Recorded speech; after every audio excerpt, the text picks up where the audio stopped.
Okay, good evening, everyone. We're going to get things underway here. Before we jump into the work session, we do have a few interviews, so we're going to begin with that. First up, we have Melissa Hughes looking to be appointed to the Conservation Commission. Melissa, come on up. Yep, right there. You can bring the microphone down, too, so we can hear you. Is that good? Yep. Oh, great. First off, thank you for your interest. Yep, thank you and for your having me. willingness to serve. We have received your application, but if you want to just tell us a little bit about yourself, why you're interested, and sort of if you've been following what you see going forward for the commission. My husband and I were living in Wickford. When my son was born in 1987, when we asked around about, I guess, school systems, South Kingstown received a lot of compliments, so we moved here, and so obviously we've been in town for at least for 35 years, and and during that time, I think you could see from my application and my background that I was interested in local environmental affairs and served on a couple of town, groups the town put together. One of them was doing some transformations at Treaty Rock Park. We live across the street from Treaty Rock Park, and also being on the board of the Narrow River Preservation Association for about 20 years. I also served on the Friends of the Refuge board for several years, and through NRPA and going through the Master Gardener program at URI. I've learned a lot about non-point pollution and from its effects and different ways to mitigate it. So it seems that from reading some of reading the minutes from the Conservation Commission's meetings, that a number of their items that have come up have involved mitigation of some non-point pollution problems with buildings, and also obviously we were living in South Kingstown. We went through the whole sewering process, which was to mitigate the effects of non-point pollution on the Narrow River, obviously by putting in sewers and getting rid of the septic systems. I think taking the Master Gardener program was also obviously a learning experience, and opened my eyes a lot to the beneficial effects of having open spaces and maintaining native plant populations, because native plant populations also help to preserve and enhance the native pollinators, which are very important. And that's one of the reasons why I decided to be on the bumblebee survey for the state, because native pollinators are very important. So I, would hope that this background would, enhance my involvement on the Conservation Commission. And obviously everybody has a different background, different perspective on how to look at things. So it would. I think that once again my background would help that. I don't. I'm sure the Conservation Commission has done a wonderful job. My thought may be maybe there's opportunities at some of the town parks to preserve more of the natural vegetation in the area, or maybe do some native plantings that are easily maintained.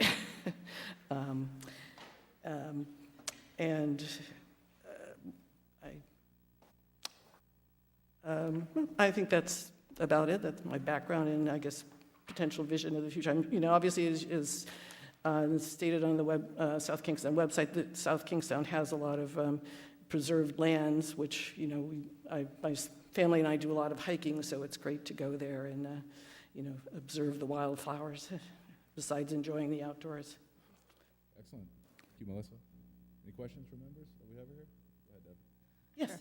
Well, I think you're wonderfully qualified, and I think that your experiences with the Narrow River Association, as well as being the Master Gardener, will serve you well. I think also, I think there's the potential for you to be very educative to the community about ways to, even just garden responsibly, whether it's a rain barrel or composting, all of those initiatives, I think we talk about when it's July and there's a water ban and people don't know how to manage and they're upset, and talking about native plants, drought-resistant plants, all of that. I hope that we would have volunteers who would help us do more educational efforts. So I think that you're a good match to sort of shepherd some of those initiatives through. Excited that you're applying.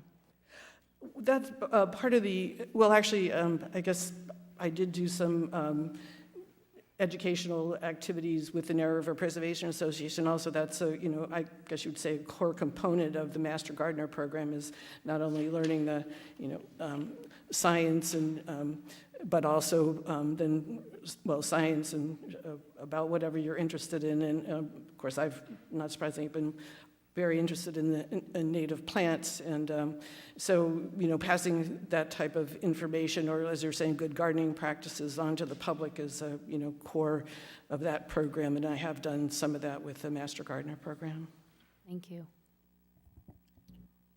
Yes. I was really interested in what you had to say about the bee program. Was it? Can you tell me a little bit more about the pollinators program that you were involved with? Yes, of course. The state of Rhode Island's Department of Fish and Wildlife has put together, or last year was a 2-year program.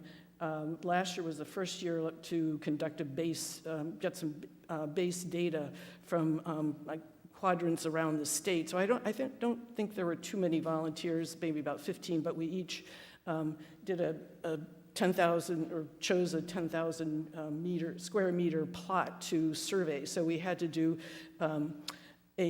specifically, since we're all citizen scientists, they want a specific protocol followed. So, we went through an orientation program, and they talked to us about the protocol. So you did a timed survey, and during which, if you saw a bumblebee, they were focused on 5 species of bumblebees and the carpenter bee, and for us to collect and identify, and so they could get relative abundance of these 5 different populations from around the state. So when it was a specific time protocol that you spent to try and collect as many bees as you could catch, and then identify them, and also identify the flowers they were pollinating, getting nectar from, and then we would obviously submit all this information to the pollinator ecologist and their team who would review the data. So it was educational and rewarding to do, and I'm doing it again this year. And they did get so they did compile data on, once again, relative abundance of these species across the state. And what was very kind of interesting to me was that in like 82 to 89% of the time, we citizen scientists were correct in the identification. So that's good. Thank you so much. Oh, That's thank such you. an important thing, as we're moving forward in the world for sustainability of food source. We need pollinators for sure. So thank you for that work. Right, yes. Yeah. I mean, I think part of the education too is to help people understand that how important these native pollinators are in, well, obviously they're honeybees that are used extensively, but the, native pollinators are just as important, and, a lot of the, gardens, as well. So it's a very interesting experience. Thank you. All right, thank you, Melissa. Thank you for your interest. Thank you. We'll find out relatively soon. Thank you. All right, next up we have Laura Krikorian, looking to be reappointed to Building Code and Minimum Housing Code Board of Appeals. Good evening. Good evening, Laura. Welcome. Thank you for your service. Sure. Thank you for your willingness to want to continue. Mhm. You want to tell us a little bit about your experience, how it's gone, some of the challenges, and some of the sort of the good things you see going forward. Sure. I mean, it isn't a huge time investment, I wouldn't say, because there aren't a lot of applications that come across the table, which is really pretty good. Typically, we would only see an application if someone can't meet a building code requirement, so the fact that there aren't many applications, I think, is a really good testament to Jamie and his office doing a good job reviewing things and helping people to understand what the codes are. I mean, I am a licensed architect. I try not to have any appeals to the Building Code Board of Appeals. You try to meet the building code at all costs. It's an important document. I deal with it every day, so I know it really well. It's a good black and white, factual document, so it's good to be able to meet the building code and not have to apply to the board that that I'm a member of, or that I'd like to continue to become a member of. I don't see any issues with how the board is run. It's a good working group.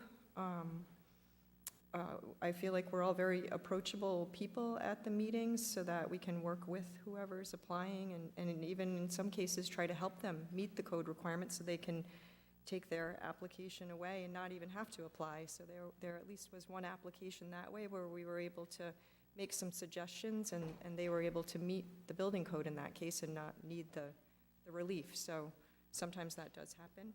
But I like to give back to my community, so I'd like to continue on the board if you'd have me. All right, excellent.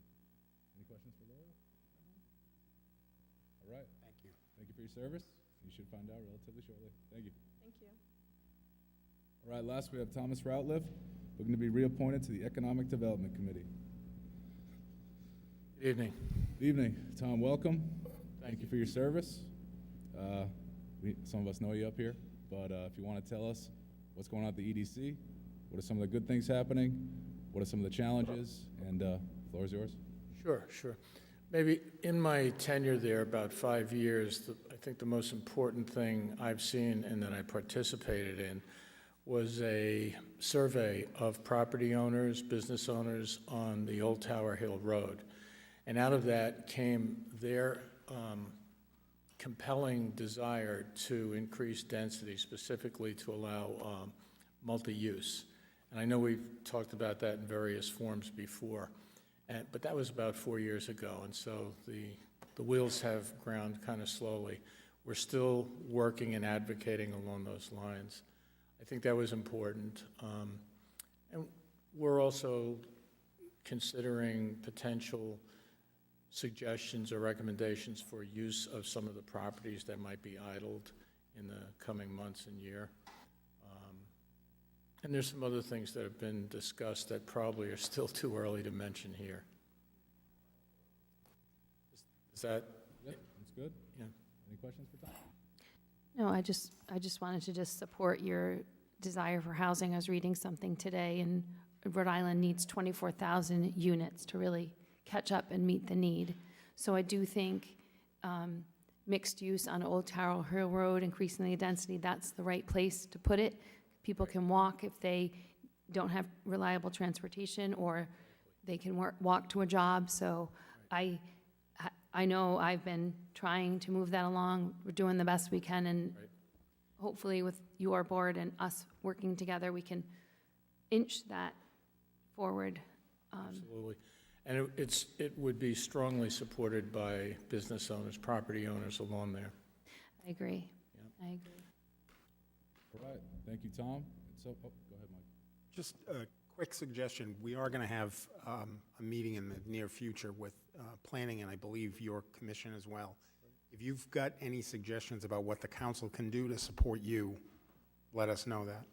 I will pass that along to the committee. Sure. Thank you very much. Thank you, Tom. Thank you. All right, that concludes our interviews. Now we're going to go into the work session. At this point, I'm going to turn it over to Town Manager Jim Maney to walk us through the agenda. Thank you, Council President. If you go to, we went through the interviews, but you go right to Section 2 on the agenda, after the Pledge of Allegiance, which is A, land acknowledgement, B.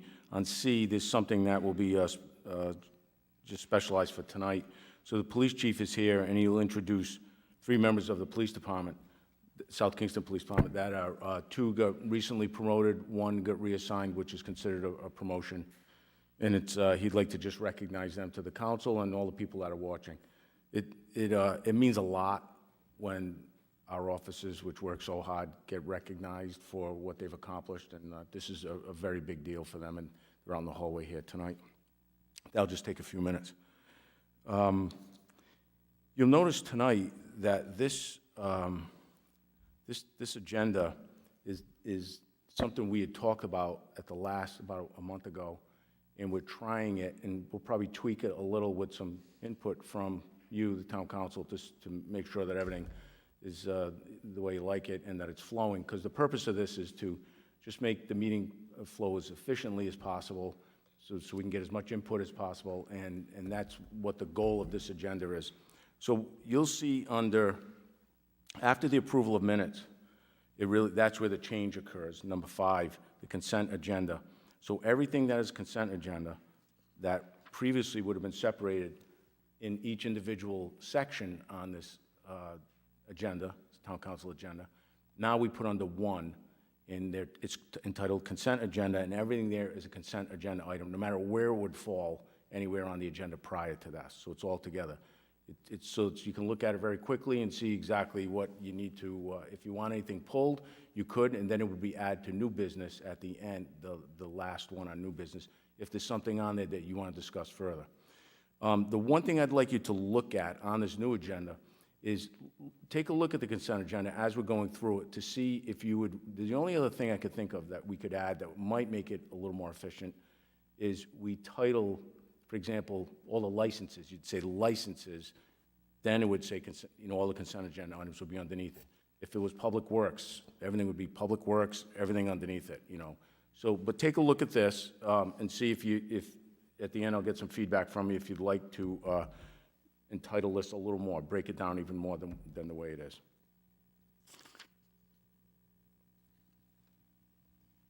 If you go to 6 licenses, there's a new license, Narrow River Kayaks on Liberty Lane. It's my understanding they're going to be selling equipment there, and that this is a new license. That's why it's not under consent. There'll be a public hearing, 7A, a public hearing relative to the adoption of the fiscal year 23-24 budget, and to consider any petitions filed pursuant to the town charter. There is a petition that I'm sure you got by email today, that 27 signatures, and it's going to address, the petition addresses the DLI program that was cut by the school department, and the request is to add $930,000 to the budget to institute the DLI program. We have the numbers. When you consider this, we do have the numbers that the finance director's been working on. It would give you, if you chose to do that, then it would give the impact to the town in the tax levy and the tax rate.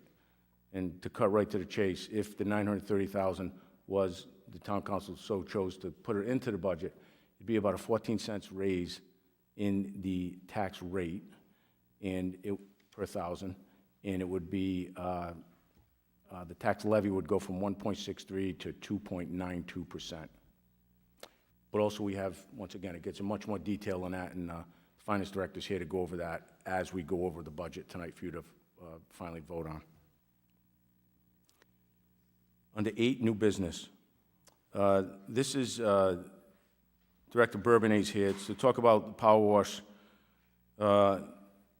washing the 2 towers that we have on Victoria Lane and Metucket Road, and gives a price and so forth. What makes this one interesting is this is being done with a drone.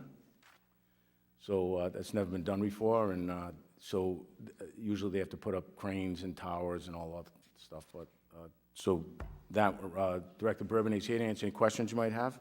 Sure. Can I ask you a question? Thank you. I live there, right at Brusso Park where this water tower is, and just have curiosity about, it always seems to be moldy. The Right. tank gets repainted or cleaned, and it's just like within a year or two, it just regrows. So is there an explanation? So I live not too far from there myself, and I ask that question all the time, like, how come on one side it usually gets dark with mold, and where does Yep. that come from? Director Bourbonnais can give the exact answer, but basically it comes down to this. We live near salt water, there's condensation on the outside of those tanks, and, which creates, it's like on the side of your house where, the sun doesn't shine. It does create mold, and we usually have to do it more frequently than other places. Well, the sun always shines at my house. Yeah. so. But I do wonder about the mold and the birds that are there, Jim. Birds Oh, the osprey, there's like several nests. on the tower? Yeah, I thought, I didn't see them on the tower. I know they're on the poles, but I didn't, well, you might be right, I just don't look. There's also cell, I think they're building, I thought they were building on the tower, that's the could be. issue. B, under new business, 8B, is an award for a pipeline video for $78,996. And this video is used, and once again, Director Bourbonnais briefed me on this. It's in case any pipes are damaged, wastewater pipes are damaged, there's blockages, there's inspections when they're installed new. This is state-of-the-art equipment. The equipment we had before was okay. This is, technology has really advanced this, and they obviously have the money in the budget to purchase this. C, tax assessor has $10,109 in abatements. D, once again, Director Bourbonnais, this is related to the recycling services at the Rhode Island Resource Recovery. The tipping fees are going up. Just recently, past couple of months, all the town managers and mayors went on a tour of that recycling facility. It's pretty impressive to see it. There are no new landfills. There haven't been any landfills been built in decades anywhere in New England. This one's shelf life, they recycle aggressively so that when they top it off, when they close it, it's been raised from 8 years to nearly 20. So their program works very well, but the fees are going up. E is a IT network equipment for $8,849. The IT director is at a conference. She's out of state right now, but I have backup information if you'd like to get into that in more detail. F, Director Terry Murphy's here, and this is resurfacing of tennis courts, crack repair of the basketball court at Green Hill Park. We've heard from many constituents about getting work done there, and we have a price of $83,900 to do that, with an amount not to exceed $113,900. G is an order of notice regarding the 1-hour parking zones. You'll see it on section 1046. If you remember, past couple of meetings, we received a letter from Church of the Ascension, which is right on Main Street, and unbeknownst to us, there was a parking issue there where some of the worshipers, there was a 1-hour parking on the side street. The pastor asked if we could get rid of the 1-hour limit to more people could park there and worship. Had the chief go look at it, I looked at it, and we agree. So, but we have to change the town ordinance to do that. So that it'll be on for the next meeting. This is the order of notice. So I have a question about that. How do people who live there or anywhere, are they notified that this is going to be discussed? Because I know, like in planning, they have like an orange sticker, like, and you can tell there's something that's going to happen when you drive by. But I'm just wondering, and this is just one example, and we could be changing something to help the church and impacting the people that live on Pine Street, and then all of a sudden they're like, why wouldn't you tell us? Like, why wouldn't we just say, okay, you only need 2 hours of parking for church, now we're giving all-day parking. So I don't want to create an angry bee's nest of people who are mad that we either, one, didn't notify them, or two, didn't go the least restrictive or least change? So it only affects 4 spots, first off, on Pine Street. But I asked the question, I do not believe we have to notify the abutters by mail. We do not. Okay, so how will people know, how will people know that this change is happening if is it only an ad? It is an ad. Sort of a legal question. Yeah. What are the sort of notice requirements related to abutters with respect to this change here? There are no, to my knowledge, and I'll look into this now, but to my knowledge, it's not typical to have a butter notification requirements for parking, for code amendments with respect to parking, unlike for, land developments and zoning matters, which are required to be, or a butter notice is required by state law. The town could consider sending a courtesy notice. Sometimes that's done with ordinance changes of a greater impact, like, for instance, a new plastic bag ban. That's up to the town.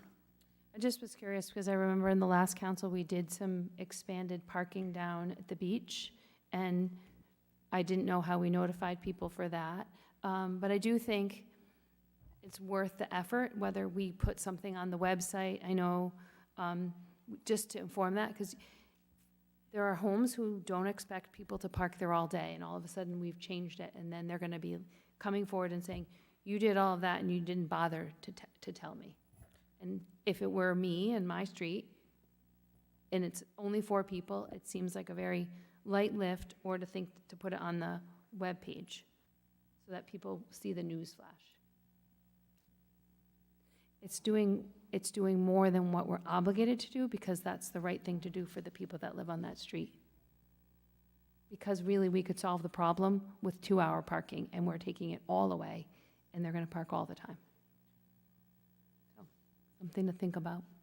Would it be more appropriate to just extend that on Sunday mornings then, if that's a concern? I think we should probably discuss this during the meeting, and because we only have a couple minutes to go through the rest of the agenda.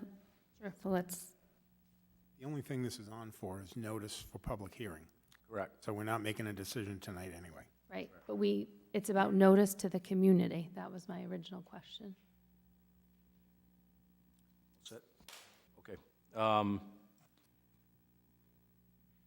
H. This is an order of public notice for the police department is changing some of its standing orders, which is required by the town code to go before the council. They're going to relate to cell block holding facility and so forth. Chief is here as well. A new police cruiser is being ordered for $40,165. We're getting the reason we're ordering a new one, we had one recently totaled. Thank God the officer is okay, minor injuries. But we got approximately $33,000 back from the insurance company into local trust, so it's about a $7,000 change difference, but we definitely need a new cruiser. I think you saw the pictures of what it looked like. Yeah, that was bad. Under the town manager's report, there'll be 3 items. As normal, usual, we will update you briefly on the school building committee. B, I'll brief you briefly on last Monday's meeting with the Narragansett Town Council about the senior center programs. And C, we'll go over the reorganization of the agenda, what's working, what's not working for you, and then also discuss the time clock. Under 11, communications. In clerk world, our clerk, Susan Flynn, has felt strongly about this. Technology has passed. It's created citizens from getting more records, and there could be a chance that because of the time limits on some of these records, for example, death records, 50 years, birth and marriage are 100 years, that the state would correct it, hold it, and people here would not be able to research it and get the correct information. So this is something that she feels strongly about, that the local clerk's offices would now be able to pull up all the records. Whatever the state has, we could pull up. B, All right, Jim, we'll stop you there. It's Yes, sir. 7:30, so we'll get the meeting underway. Good evening, everyone. Welcome to Town Hall. It is Monday, April 24th, and we are here for our regularly scheduled Town Council meeting. First order of business, as always, is a pledge of allegiance to the flag.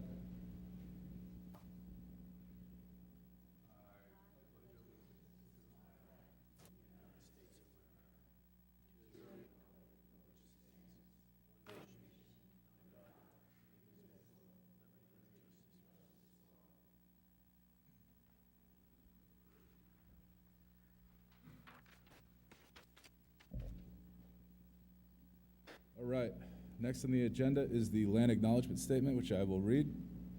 The town of South Kingstown pays homage to the indigenous people and land in which the town is now located. Let this acknowledgement serve as a reminder of our ongoing efforts to recognize, honor, reconcile, and partner with the Narragansett tribe whose land and water we benefit from today. All right, next we have the police chief's introduction of newly promoted and assigned officers. Council President, after this acknowledgement, if we could just break for like 15 seconds so that they could exit the room with respect.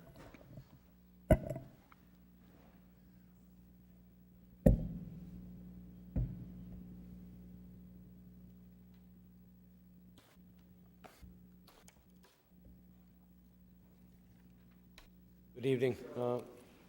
As they file in, just before we start, and I'll introduce the two new promoted members of the department. Just want to give you a little background about tonight we're going to recognize two members of the department that we've recently promoted to sergeant.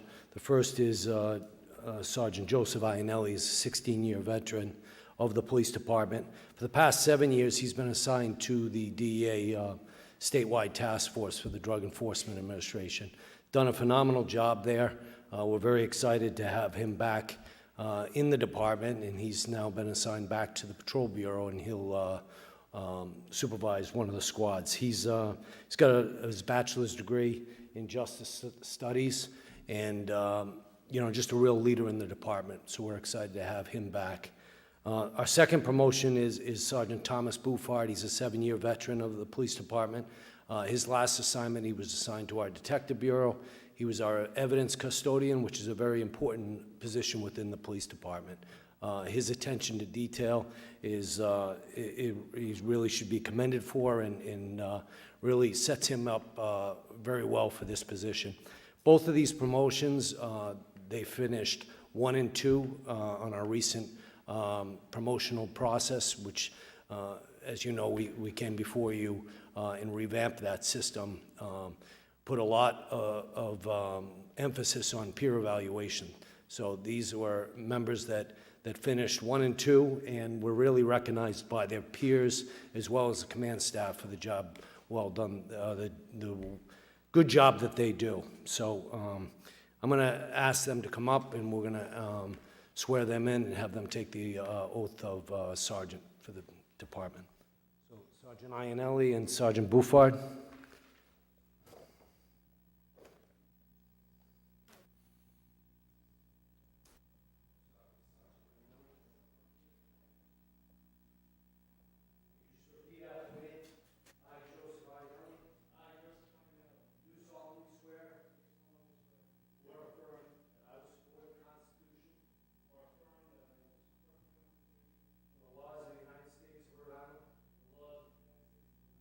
That I will observe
In addition, with these two promotions, we transferred an additional 2 members to our Detective Bureau, and I'd like to recognize those 2 members.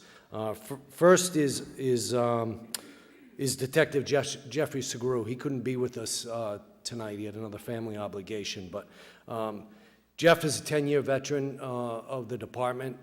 This past December, we recognized him. He was awarded our Traffic Safety Award for outstanding efforts in traffic enforcement. He led the department with the most impaired driver arrests. He led the department with the most traffic motor vehicle stops. Just does a phenomenal job, and we're really excited for him to now move on to the Detective Bureau. He'll take over as our evidence custodian and replace Sergeant Bouffard. And then our next transfer was Officer Matthew White. We transferred him. He's now Detective Matthew White. He's a veteran of the police department. He's 4 years with South Kingston, but he came with us with experience from East Greenwich. He was an officer up in East Greenwich, served there for 7 years. He's a wealth of experience and just a real team player. We're very excited for him now to be moving on to the Detective Bureau and share his knowledge, both upcoming investigations. So I just would like to have them stand and be recognized, or actually Officer White, Detective White. Congratulations.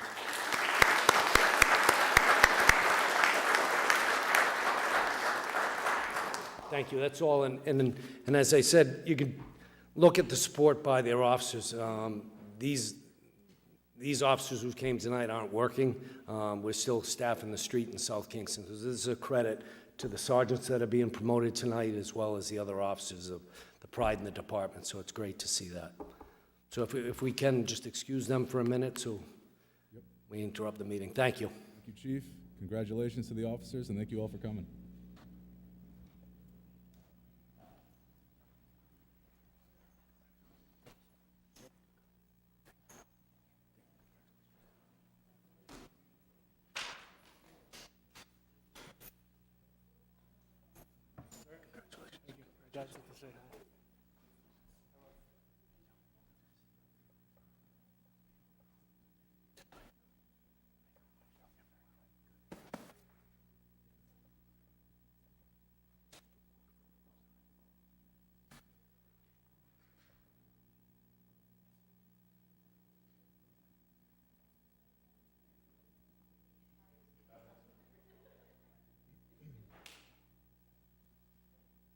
All right, we'll keep things going now. Next on our agenda is the roll call.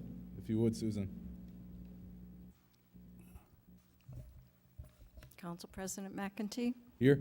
Council Vice President Marin, Here. Councilwoman Bergner, Here. Councilwoman Alley, Here. Councilwoman Rose. Here. All members are present. Thank you. It's going to bring us to item 4, approval of minutes of previous meetings.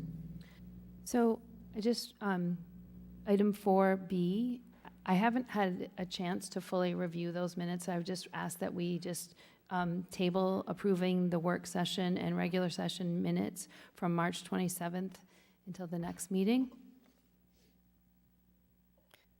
The motion for it? I'll make a motion to approve for A and table B I'll just until the next meeting, maybe just table the whole thing. or both meetings? Well, we can approve the 10th. Yeah, so, oh, right, okay. They're written, Right, yep. so we won't second? So I'll amend my motion to approve the minutes for the March 27th meeting, No. No. That's the ones I wanted. I haven't had time. April 10th meeting. Sorry, thank you, thank you. That's All right. unusual. Trying to follow you. So there is a motion right now to approve the work session of April 10th and approve the regular session of April 10th. Second. Okay. Any discussion? Go ahead. Susan, these have already been posted to the Secretary of State? Do they get posted after they've been approved?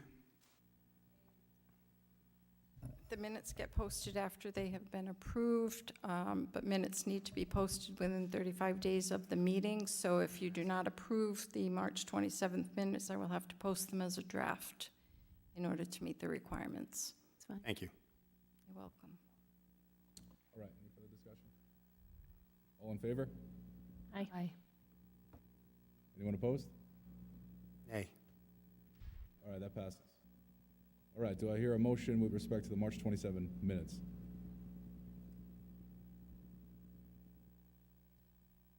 I'll make a motion to post these as a draft. What do you need for this, Susan? Can we table them to the next minute, or do you want them? You can table them to the next meeting, And they would be posted as a draft. but I will have to post them within 35 days of the meeting date of March 27th date, so very shortly. They will have to be posted on the Secretary of State's website for public notice purposes. But since they would not be approved, I would post them as a draft or unapproved minutes. That sounds good. And then you can table them till the next meeting. Suppose any extra burdensome work on you? Is there any potential legal problems to doing this? The question comes up about what if a meeting is canceled? Can the public body still approve the minutes or post the minutes? And as the clerk indicated, there is a requirement under the Open Meetings Act to post the minutes within 35 days of the date of the meeting. So they'll just be posted as draft. It really, I think the only extra step is normally we would post the approved minutes, and now we would have to post the draft minutes, and then again, once they're approved. All right, you want a longer opportunity to review the Please. minutes for the March 27th meetings. I don't anticipate any substantive changes, but we'll give you that. There's a motion to table consideration of approval of those minutes on March 27th for the work session, regular session, to the next meeting. Do I hear a second? Second. Oh, that, I was, Motion and a second. Any discussion? All in favor? aye. Anyone opposed? No, all right, that passes. That's gonna bring us to the consent agenda. Motion to approve item 5A. Motion to approve the consent agenda. Second. All right, we have a motion and a second. Any discussion? All in favor? Anyone opposed? No, all right, that motion passes. That's gonna bring us to item 6, licenses. A is a resolution granting a holiday sales license to Narrow River Kayaks LLC, doing business as Narrow River Kayaks of Liberty Lane, West Kingston. Application by Jason Constantine, owner. Jason, if you're here, I invite you to come on up.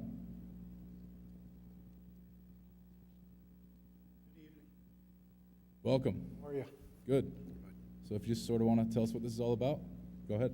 Okay, so Narrow River Kayaks has been in business for over 30 years now, and I'm the owner, and we're looking to the property at 351 Liberty Lane for our home base for our mobile paddle sports outfitter operation. So from this location, we would be offering full-day and multi-day kayak, canoe, and stand-up paddleboard rentals with delivery and pickup service. Customer pickup and return would also be available there. But that being said, we're not going to be a retail operation. The only retail sales we would do from there would be used kayak and paddleboard sales, which would be ancillary to the rental business because they would come from our rental fleet. So they would be the only customers there, and anyone picking up their own equipment for rental purposes. So we're looking to build on our off-premise clientele and multi-day rentals. So instead of you coming to us and us launching you from our traditional spot and returning to the same spot, we're going to bring the kayaks, paddleboards to the customers.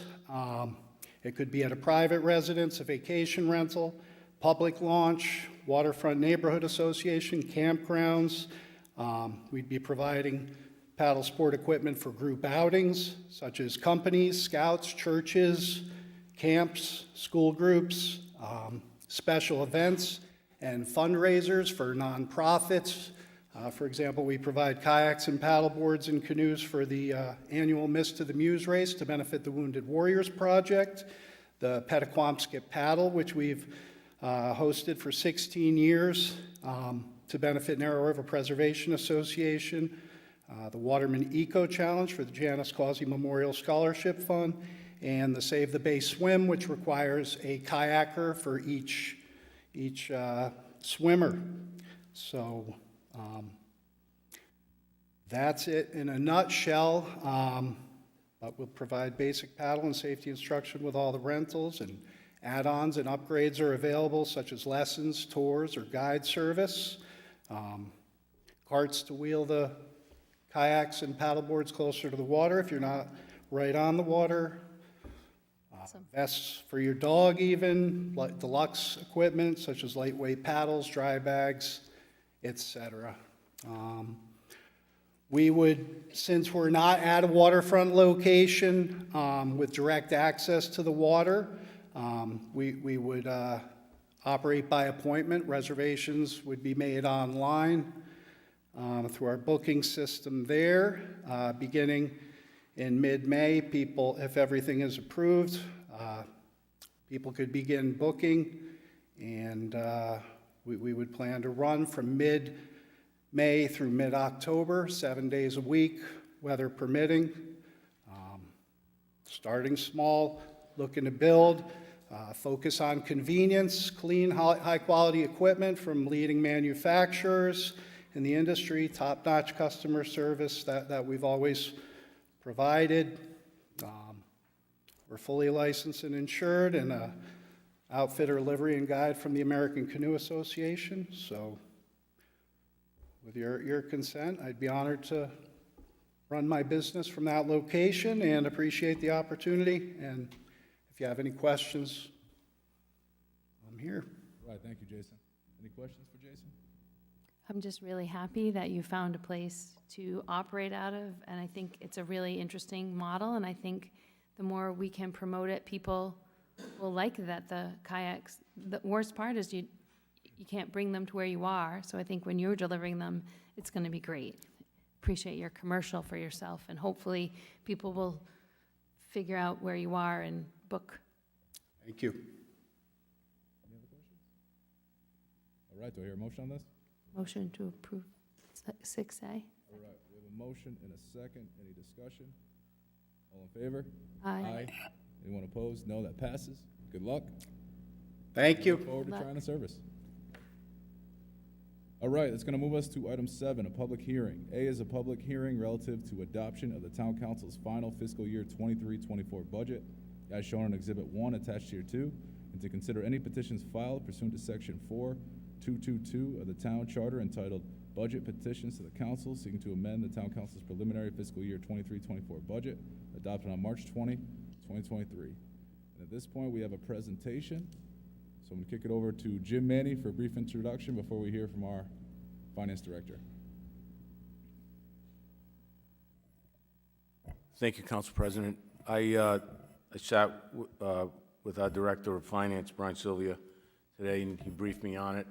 And he has a very detailed presentation that you can gloss over, or you can just look right at and pick out what you want. But there's really 3 pages in particular that are of interest that he will go over. But also, from what I understand, the petition was filed today, correct? So with 27 signatures for the council's attention. I'll turn it right over to Director Sylvia just to go over the high-level portions of this budget. Thank you, Jim. So before you this evening is the petition to the preliminary adopted budget for the town. This would impact 2 line items. It would impact current year taxes, which would be increasing by $930,000 to $76,103,921. And the transfer to schools would also be increasing by $930,000 from $55,994,773 to $56,924,773. The description of this petition that was filed was for the purpose of reinstating the dual language Immersion Program in the South Kingston School Department for the fiscal year, or I'm sorry, for the school year 23-24. Should be noted that any action taken by the South Kingston Town Council on this petition does not require the reintroduction of this program by the school district. The South Kingston School Committee has complete oversight over the budget and curriculum of the South Kingston School Department. And below is a chart providing the projected impact of the proposed petition. So the median home value in the town is $424,200. Based on the proposed levy that's associated with the preliminary budget, with the rate of 1107, the property taxes are assumed to increase on the median value by $51 to $4,696.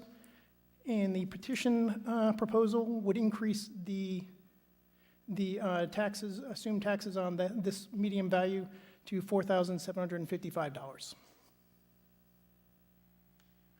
Excuse me. The impact of the petition is as follows. The proposed tax levy for the preliminary adopted budget was at 1.63%. The petition would result in a proposed tax levy of 2.92. The proposed tax rate within the preliminary budget was 1.1%, and the petition would result in a tax rate increase of 2.37. You'll see a slight shift in the allocation of the tax levy.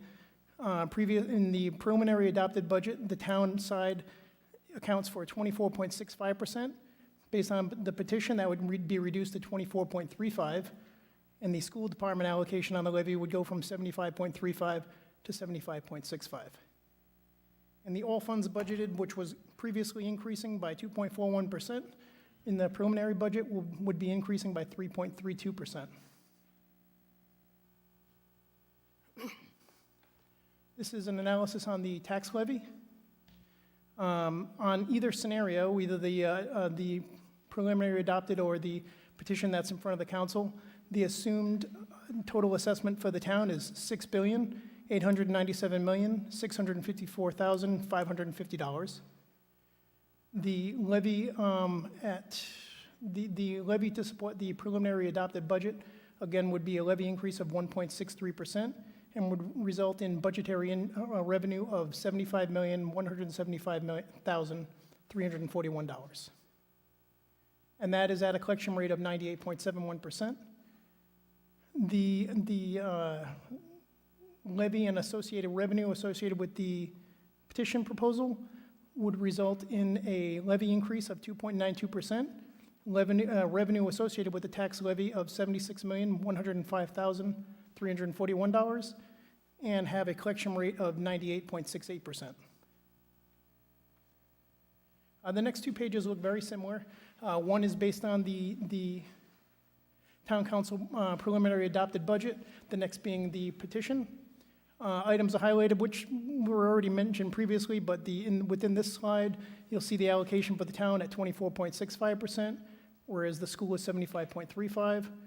On the next slide, again, as noted previously, that would be shifting to 24.35% for the town and 75.65% for the school on the petition.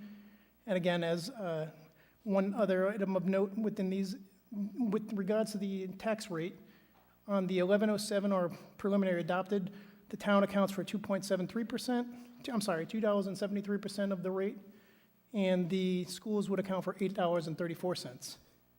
On the petition rate, the school side jumps to 8.48 from the 8.34. And again, at the bottom, as noted previously, the levy on the preliminary is 1.63, and the budget petition would have a levy increase of 2.92. On the all funds budgeted, now, this petition increase isn't affecting all of the budgets, but I will note where there are changes. On the all funds budgeted, this is all funds of the town. This is increasing both on the school fund, so you'll see an increase from the preliminary to the budget petition of the $930,000, and you'll see the overall budget going to $105,943,975. There is no change on the general fund budget itself.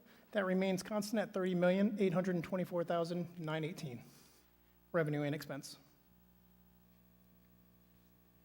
On the general fund revenue and expenditures, there is, again, no change on the expenditure side, but with the way this is shown, this is in all funds budgeted with regards to the general fund. So you'll see on the petition, the revenue is up for property taxes by the 930,000, and the operating transfers, which would be going to the school department, is up by 930 as well, going to 59,149,707.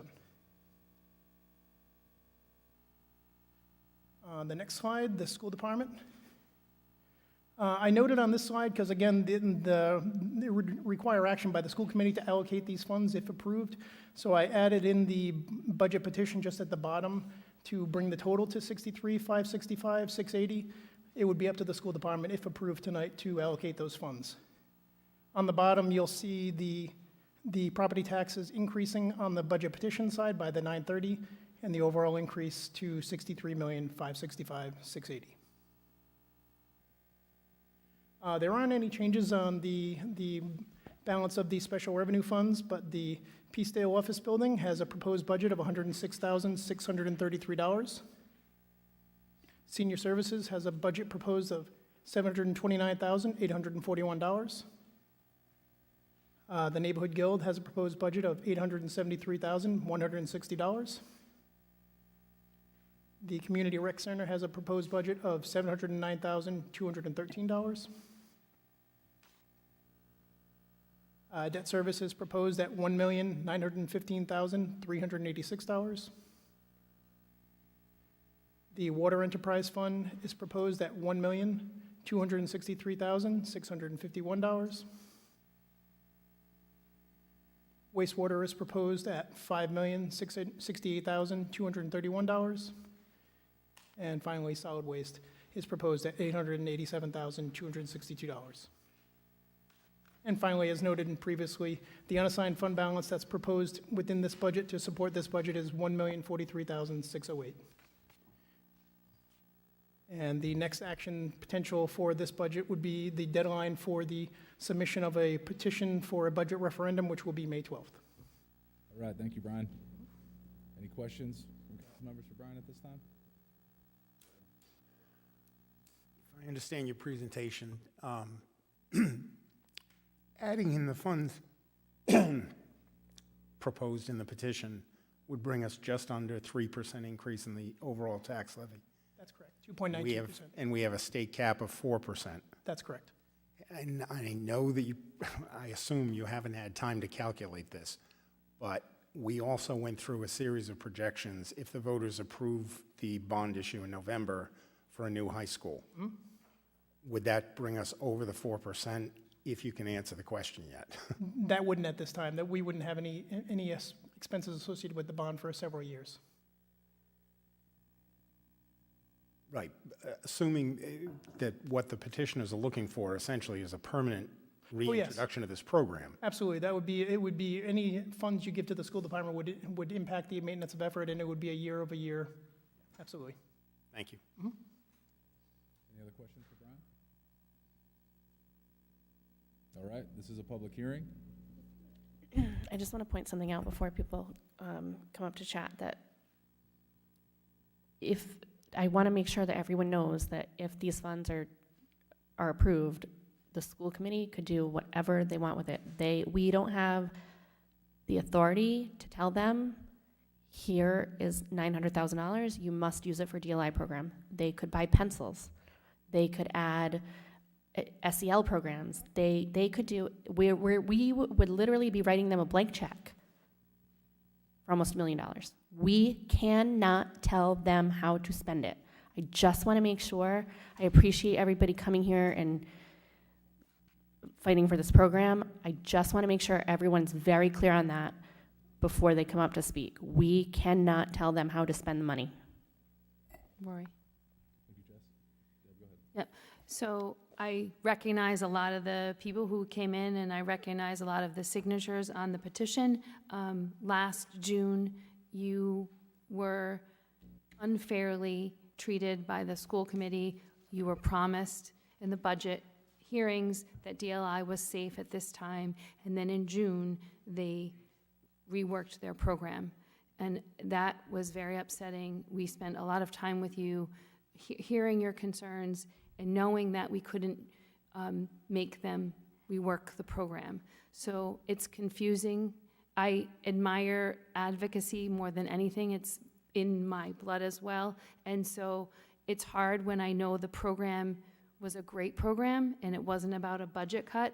The school committee, there was a lot of conversation about inequities. And so, like Jess Rose is saying, giving them $930,000 is merely that. It's not saying they have to do that.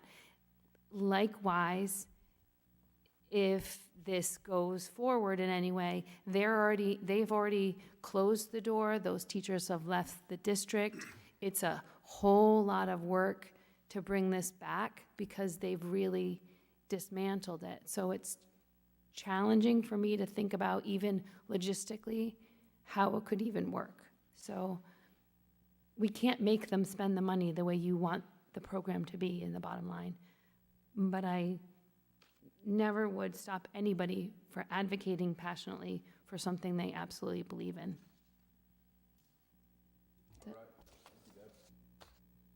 All right, this is a public hearing, so I want to give people the opportunity to come up. If you wish to speak on the fiscal year 23-24 budget, I invite you to come on up. Just ask that you first introduce yourself, and we're going to limit you to 3 minutes one time, so we ask you to think concisely about what you want to say before you come up. But with that said, come on up. First come, first serve. Is Marjorie here? I think Marjorie's here.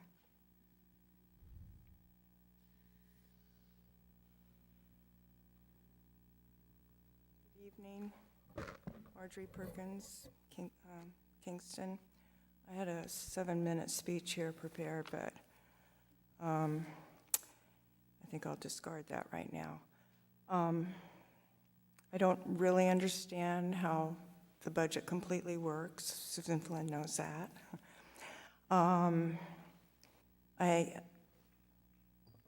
Everything you said about the funds going to the school committee and they can decide to not use the funds for DLI. We understand that. That's a given. But what happens if the town votes down the school bond? Where does that go? I mean, if we have a referendum, then So maybe that money we have, is provided by this. Pardon? That is money that, we don't have that money set aside to spend on that project. That's all going through a bonding process. Okay. Is that, like, we don't have that money. But if We're gonna borrow it. okay. So if the project fails, we don't borrow the money, and we're right here where we are now. So we're right here. And we don't have the ability to borrow the money because it's So- part of the bonding process. So we have no extra money at all to go to the school fund for DLI whatsoever. So, I don't want to. We prefer that we keep this to sort of comments as opposed to a Q&A. We'll give you a little rope here, but just we don't want to set the precedent with this becoming a Q&A session. So Marjorie, I lost my train of thought thinking about what Rory said. What was your question about how the budget works? Oh, so is there extra money? So the Yeah. school department created way back in December, we had initial meetings with the school department, and they then developed a budget. Their budget is 55 million. It's exactly, we gave them exactly what they requested. We've had many conversations because we know we want to borrow all that money to fix and build a new high school. So in knowing that, the 7 school committee and the 5 in the town council really talked about that, and they know that they can't come with an increase when they know that the taxes are going to go up 6 to 7% because of the bond. So it was a, can they work with this budget, given that there's a lower enrollment every year? They were willing to present, we're giving them the budget they presented, is the soundbite. The budget they presented, we've accepted.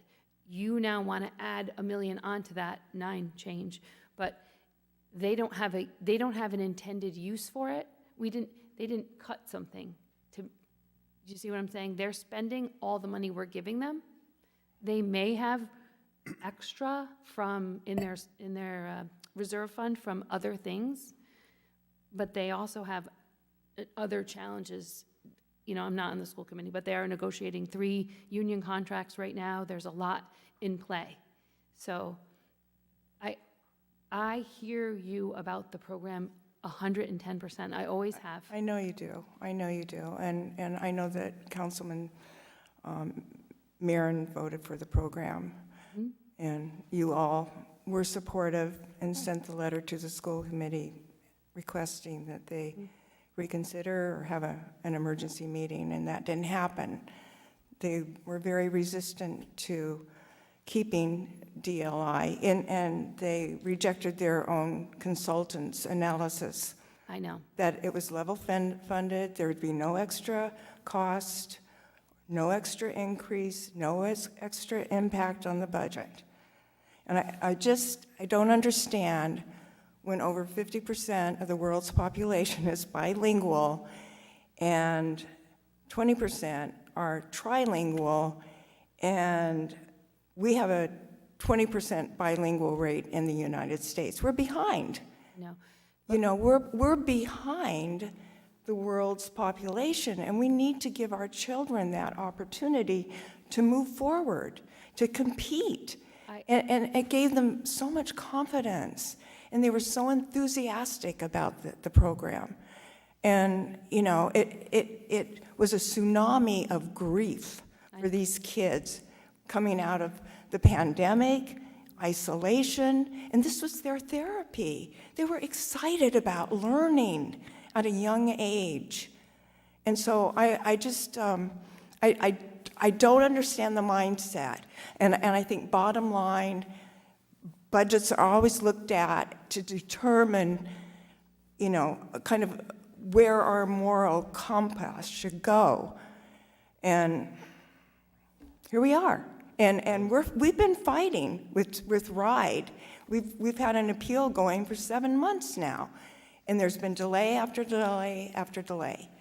So, But given so there is the fact is, if we were to approve a petition, the fact is, they don't have to do it. no, I know that. I know So- that. I don't mean to intervene here. I've told your time because you've asked some questions, but you are well over, and I do want to give others an opportunity to speak. So we'll allow this to sort of conclude, then we have to go to others because it's a public hearing. We want to hear from everybody. Okay. Thank you. Just to follow up on what you were saying, ma'am, and believe me, I sympathize with you. I was in the minority on the school committee when the program was cut. But part of the process that we go through in budgeting is this really should be taken up with the school committee first in its process, and they start in December. It is very late in the game, and it needs to go before them before it comes to us. As everybody has said, we have no control. Even if we gave them the exact dollar amount that you want, there's no guarantee that it would be spent on that. And there are other budgeting issues right now, too. I don't know if you're aware or sat through part of the school committee budget process, but RIDE is also considering a mandatory world languages program for the entire state. And the school committee did look at that as a possibility, but using federal funds, and I think to their credit, rejected it this year because they didn't want to be in the same situation where they start a program and then next year, when there are no federal funds, may not be able to continue it.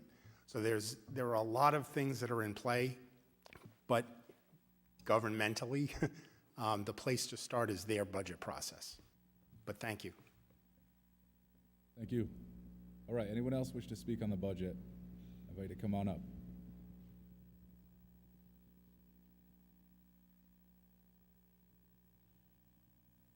First come, first serve. There's got to be a few more in here.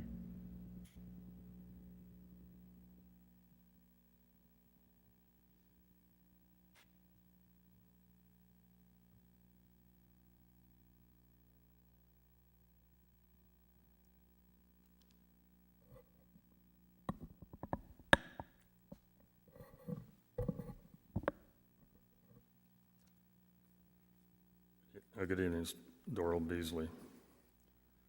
The 20th consecutive year of declining enrollment we've had a 45% reduction in our students, 25% reduction in the number of people who work here.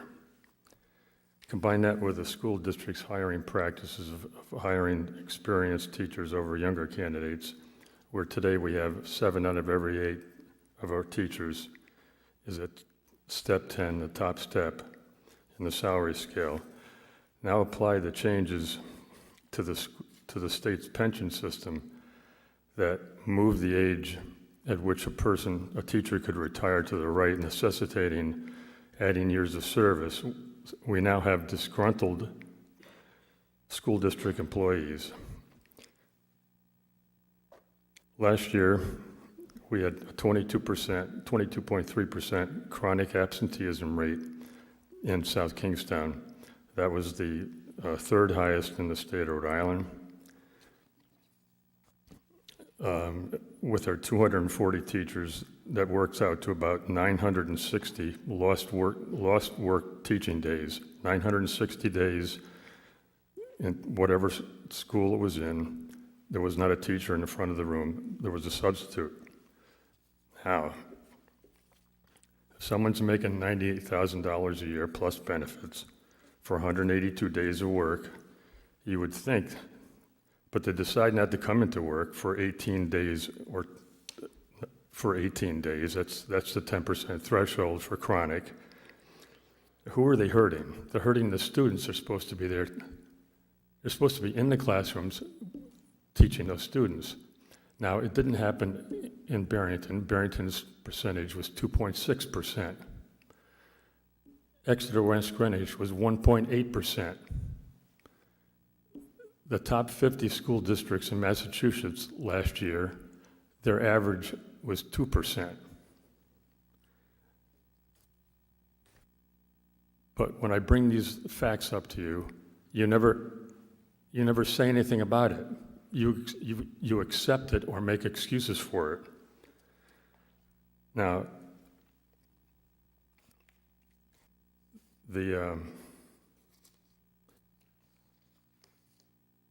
and when I brought up comparing South Kingstown's assessment scores to Massachusetts and Rhode Island's districts, you say, well, we can't do that. Well, here's what Ken Wagner said, who was the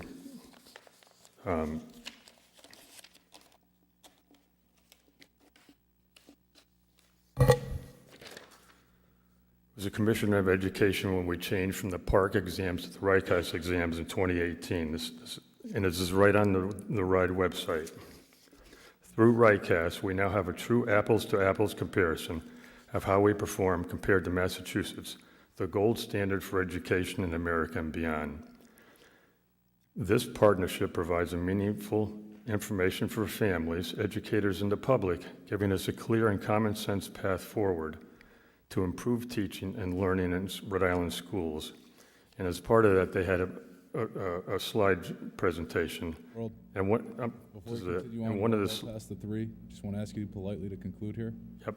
And on the slide it said, Rhode Island can learn from lessons in Massachusetts over the past 20 years. Using the same assessment tool allows us to closely chart the progress. Now, you're going to level fund again. Our cost per student is going to go up.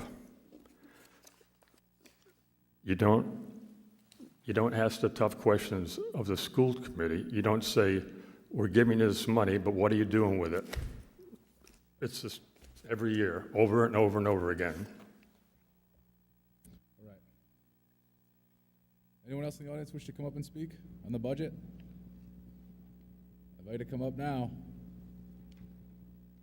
A lot of people showed up for this. I don't want to see you not get your voice heard here. I'll ask again. Anyone wishing to speak? Now's the time before we move on. All right, seeing none, we're going to move on. All right. I'll make a motion to close the public hearing. Second. All right, we have a motion and a second. Any discussion? All in favor? Aye. Aye. Anyone opposed? No. Public hearing is now closed. Do I hear a motion on 7A? What, Or discussion? just one question. So, Jim, somebody asked, I did mention that the school department is negotiating 3 contracts, and somebody said, I noticed that the police department got a raise. And I said, yes, that's the majority of our budget increases due to the change in the contract. So could you just speak to why the raise and what you think the savings will be so that the community hears it? Approximately $900,000 of this budget was from the raise that the police department got. But that wasn't a giveaway by any means. That was 6 months of totally reforming their CBA, their collective bargaining agreement, which was very generous. And it was give and take on both sides. So they went to a totally new schedule, which permitted minimum manning to go down, sick leave, vacation, and so forth. So what is minimum manning? The number of police officers that has to be on each shift, per shift, as required by the collective bargaining agreement. So the way the contract was restructured, there was approximately $500,000 in overtime per year that we're estimating we could, on a conservative amount, save $200,000. But also, the police department's working approximately 230, each officer's working about 230 hours more in this contract, straight time. That's why it went up as well. So this is saving us from having to hire full-time employees to backfill the openings. So the police department voted on this. It revitalized the department. They get a brand-new schedule. They're working more hours. They're making more money for sure. But think of this. Say we did a normal schedule, a normal raise package that most towns use. The threshold is usually around that 2% per year, give or take. So if that is almost a given, that it's 2% a year for no change, and you give 3% a year for great change and reform and changing this total structure, to me, that's a win. So that's why, and that's how it was explained to you several months ago. That was the goal that, that our negotiating team used, and it took 6 months of tough negotiations to get to that point. Thank you very much. I appreciate that. When you presented us with the CBA and we approved it, you also talked about improving our retention rate. Absolutely. Had been a problem. So that's also a very good point. So South Kingston Police were some of the lowest paid police officers in this geographic region. They work very hard. They really do. It's a great department, always has been a great department. Last year they were ranked, this is the second, number 2 rated safest city or town in the state. The year before that was number 2 out of 39 cities and towns, and the year before that was number 1. I think Barrington edged them out by a little bit. They work very hard. They keep this town very safe. We have a university with 17,000 people, and it's very tough. So yes, they got a good contract. Now we can retain the good police officers that are here instead of going to other departments that are paying more. So few people are applying to be a police officer right now that they're being poached by other departments. There are bonuses given if you go to the departments, up to $7,500. We had lost 15 officers in 5 years here that went to other departments. We're hoping to slow that down and retain the best officers we can. So, and recruitment. We had, I believe it was 40-some-odd people come through the system, 47 I think the number was, to be South Kingston police officers. One of our neighboring towns, which had hundreds of potential candidates years ago, had 5. So it worked, and it's working. I agree. Thank you for saying that to the whole community, because people did ask.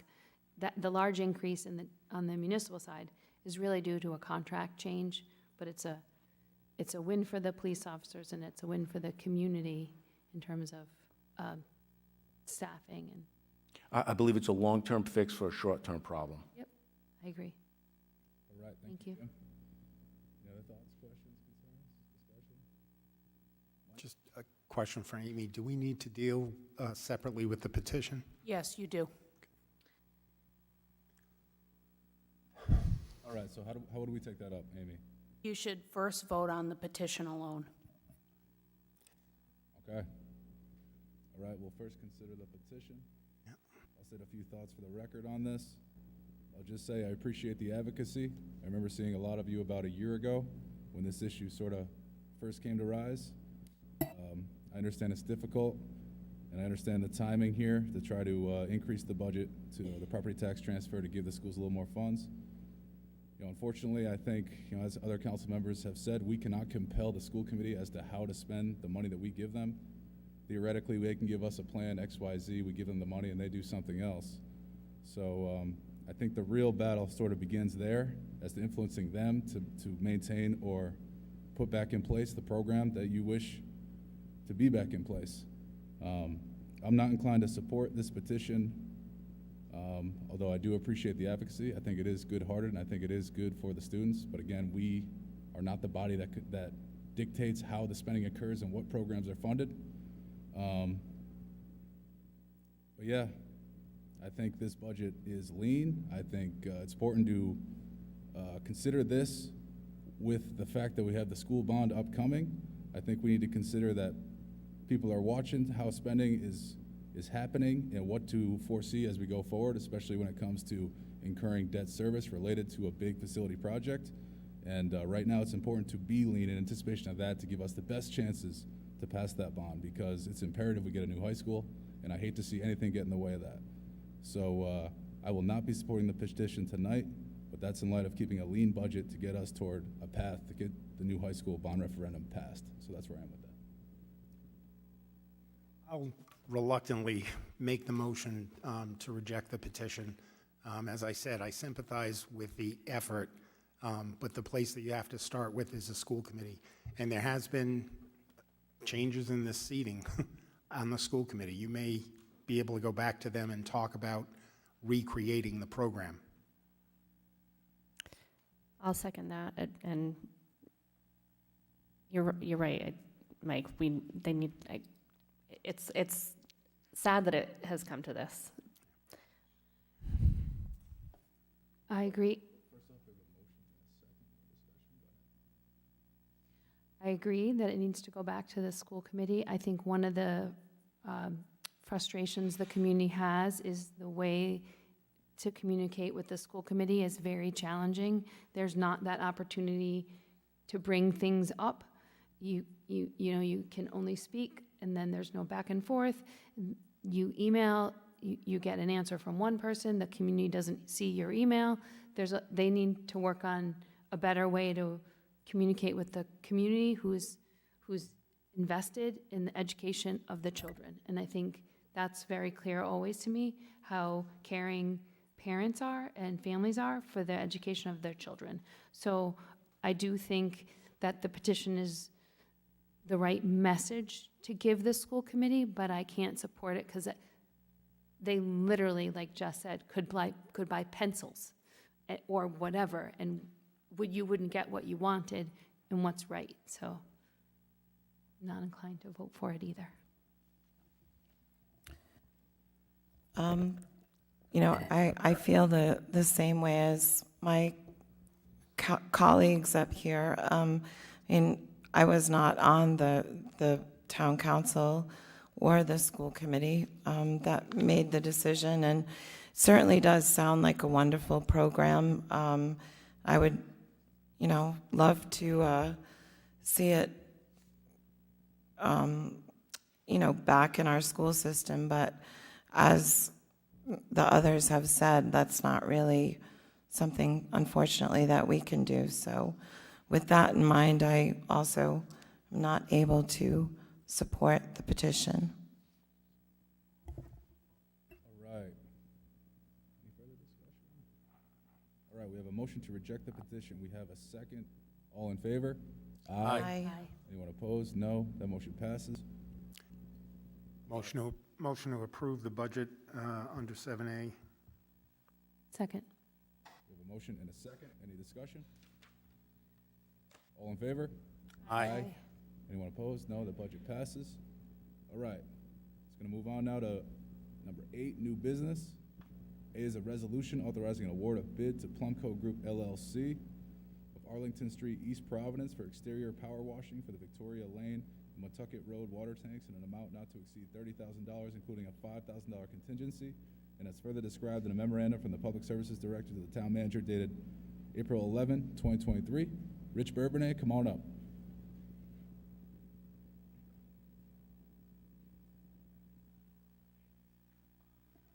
Good evening. So this is, part of our regular cycle of cleaning these towers. We work with Narragansett. We have included Narragansett's towers in this. They awarded it last week. But we're on a 3-year cycle. As you can tell, the tower gets a little bit of mildew on it. It was repainted, I believe, back in 2004 or 5, somewhere around there. And I believe that the epoxy finish just allows for this mildew to build up, so we're going to go ahead and get it cleaned. We're on a 3-year cycle again. This process will be done with a drone, which I think helps keep our costs down. Apparently, with the contractors, the cost of a lift is very, very pricey, and it uses all the same water pressure, the same hose, everything's the same, except it's done from the ground. It's crazy. Can't wait to see it, actually. But. Right. Any questions for Rich? Don't go too far, Rich. We got a few for you out there. I'll make a motion to approve 8A. Second. All right, we have a motion and a second. Any discussion? All in favor? Aye. Aye. Thank you. Anyone opposed? No. All right, that passes.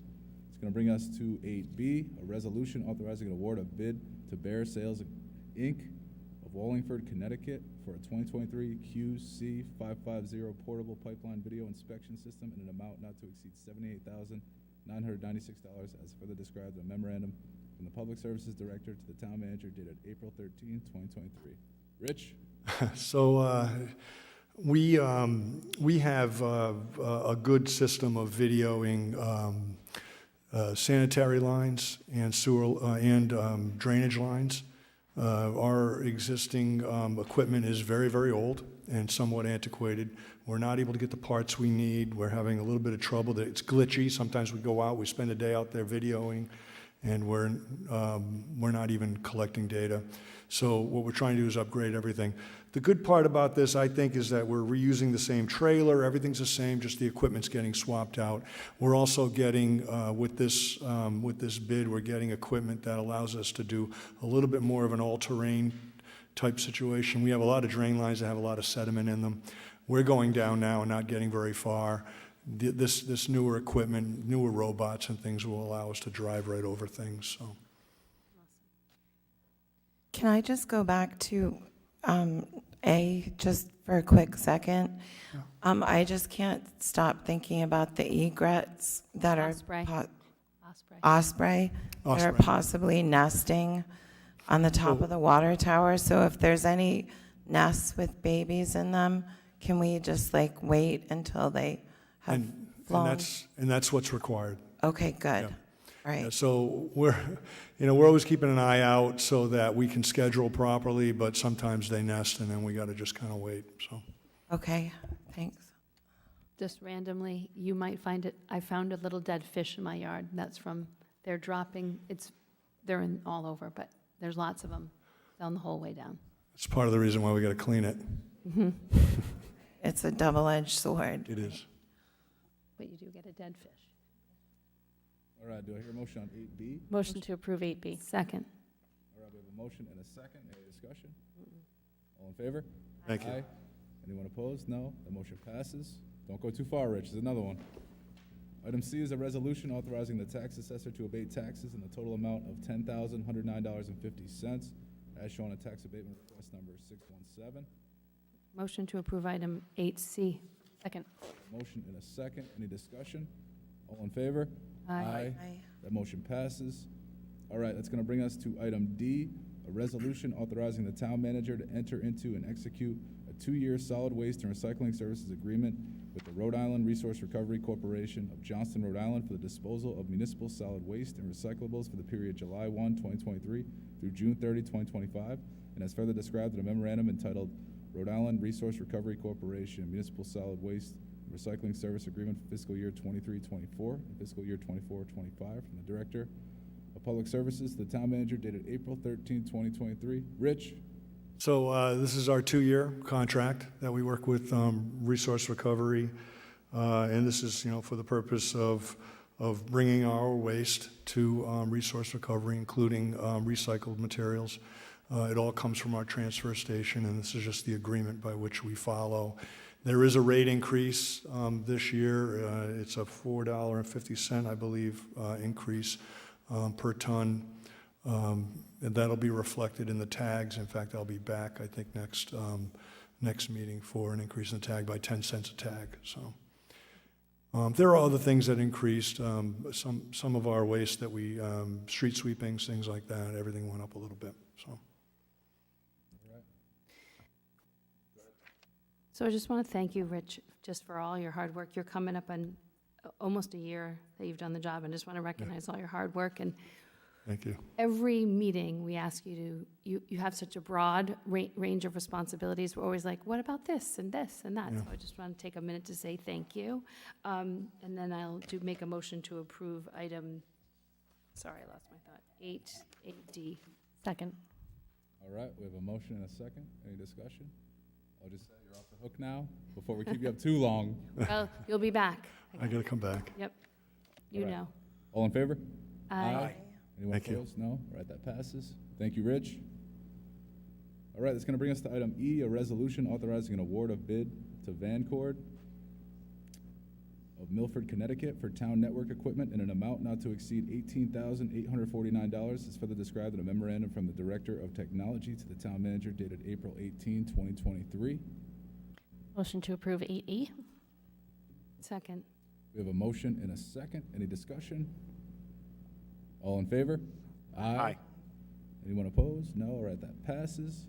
It's going to bring us to item F, a resolution authorizing an amendment to an award of bid originally granted on July 25, 2022 to East Coast Seal Coating Incorporated of Abington, Massachusetts for additional crack repair and resurfacing of tennis courts and crack repair of the basketball court at Green Hill Park in accordance with all original bid specifications from an amount not to exceed $83,900 to an amount not to exceed $113,900.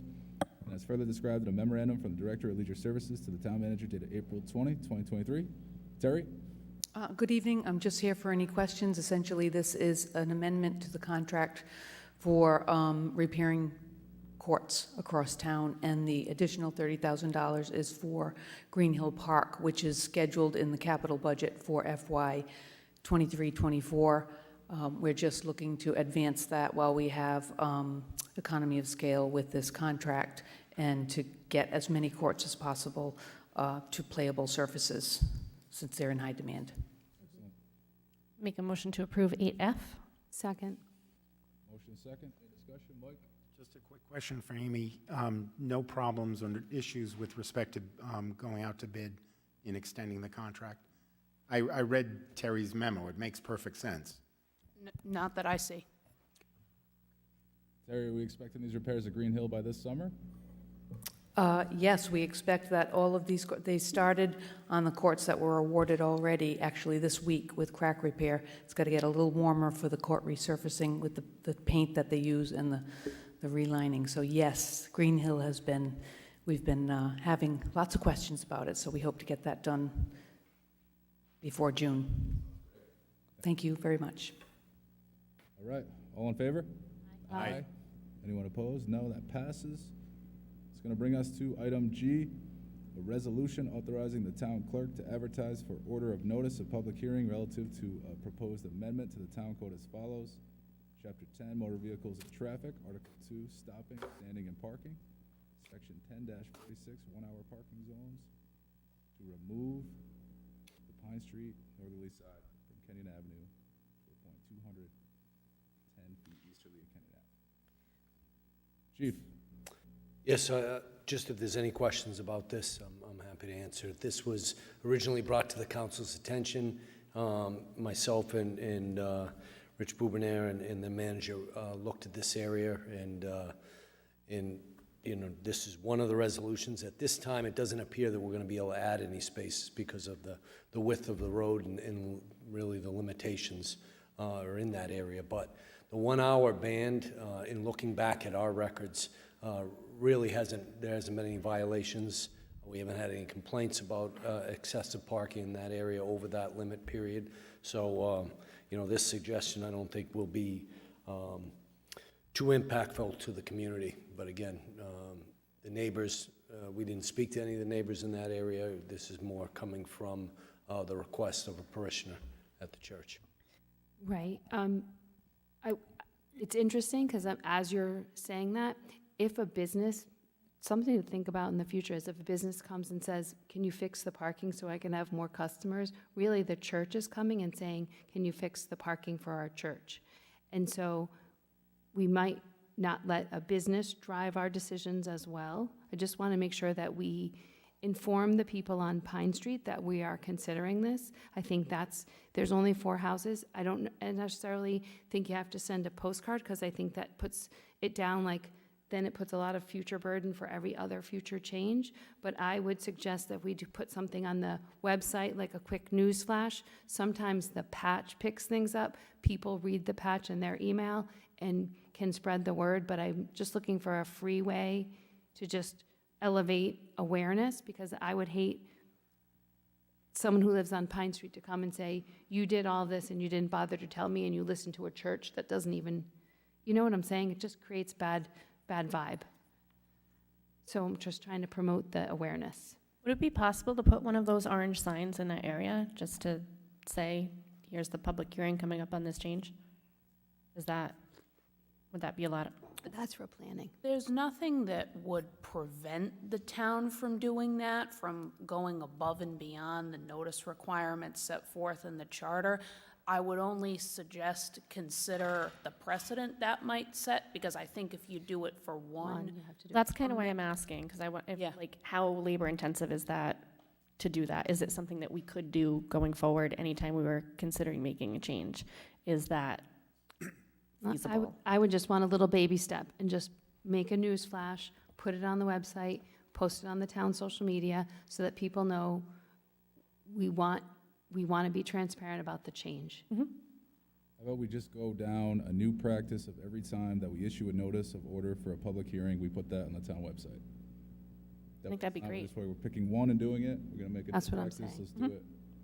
All of them going forward. traffic. Could we do that? Who would be responsible for that? Lori Fox, Director of IT? Is this feasible, I guess? I think it would be Director Fox and Colleen working together to make sure that was on the website. Is it feasible to engage in a practice whereby every time we issue a order of notice for a public hearing, we put it on the website? Well, I'll check with both of them. I'm sure we can figure something out. I mean, I don't want to create costs. I just want to increase the ability that people would figure it out.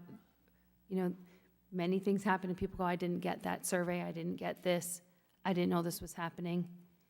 And so I'm just trying to do a small baby step towards increasing awareness. All right. What do we want to do on this item? Item G. So I have one question exactly about the order of notice piece as well. You're only advertising, totally removing it. So like if I had suggested a 2-hour parking zone, is that not possible in the order of notice, or is it? That's a question for you, Amy. Because they're only asking for church. So I don't really want to inconvenience for homeowners who, someone could park there all day. Or people could park there I and think parishioners wouldn't get those spots. if you're advertising it as eliminating the 1-hour parking restriction, I think that's what the council would be limited to voting on. I think if you advertise it as an alternative, in other words, if you advertise this version that's on the agenda alongside another proposal to change it to 2-hour parking, or I think you'd have to advertise both in order for the council to have a choice on what to vote on. I'd like to have options, because you make a good point. I could put my car there for 8 hours and you couldn't go to church. And I do have an issue that we're really changing this in some ways. Would we do the same for a business who said, I need more parking for my business, so do this? Council President, the intent was let's go back to the intent, to allow the worshipers extra time without worrying about a perceived ticket, which we haven't given many out. But talking to the chief, Main Street, which is just a stone throw away from where Pine Street is, has 2-hour limit there. So you have a 1-hour limit, 2-hour limit, or no parking. Those are the rules in town, according to the chief. So, you know, maybe mirror what Main Street is on those after you eliminate the 1 hour. The town clerk has also brought to my attention the code that's 10-46 sets forth 1-hour parking zones at all times. 10-47 sets forth 1-hour limit except Sundays and holidays. So there could be an option to just take it out of the first section and put it into the second section. And Chief, the main concern that we've received here is that there's not adequate time for parking during hours of worship. That's what it assumed, the original complaint was, yes. So moving this into a 10-47 would essentially alleviate that concern. Potentially. If we wanted to do that, Amy, what would we have to do here?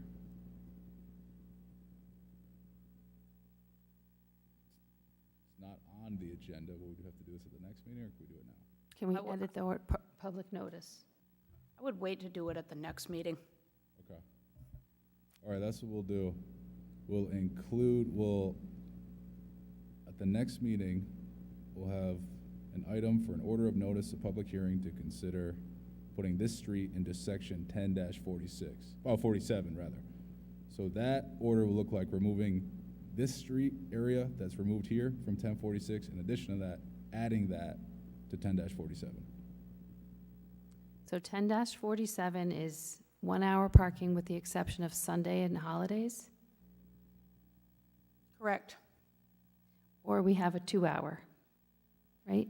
Could we just advertise, if we're going to push this out another meeting, can we just advertise both? Advertise for 2 hours or Or going to 10? 10:47. Mm-hmm. I'd prefer just the 1047. You don't like that?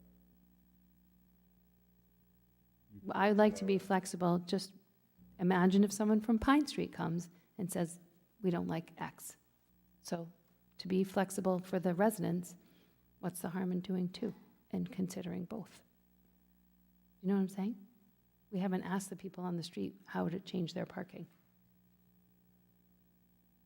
So let me get this straight. At the next meeting, you want to take up what's here, plus in addition to that, add to section 10-47, this street that we've removed from 1046, and in addition to that, an alternative of 2-hour parking for the street. This gives us options, just trying to be flexible.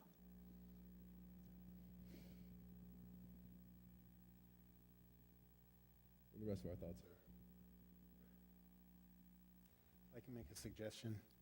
Can we just have the chief and the manager give us, at the table this for tonight, because it's just order of notice anyway, come back at the next meeting with 2 or 3 different options that we can consider for public notice all at the same time, so that when we do have the public hearing, we've got different things to choose from.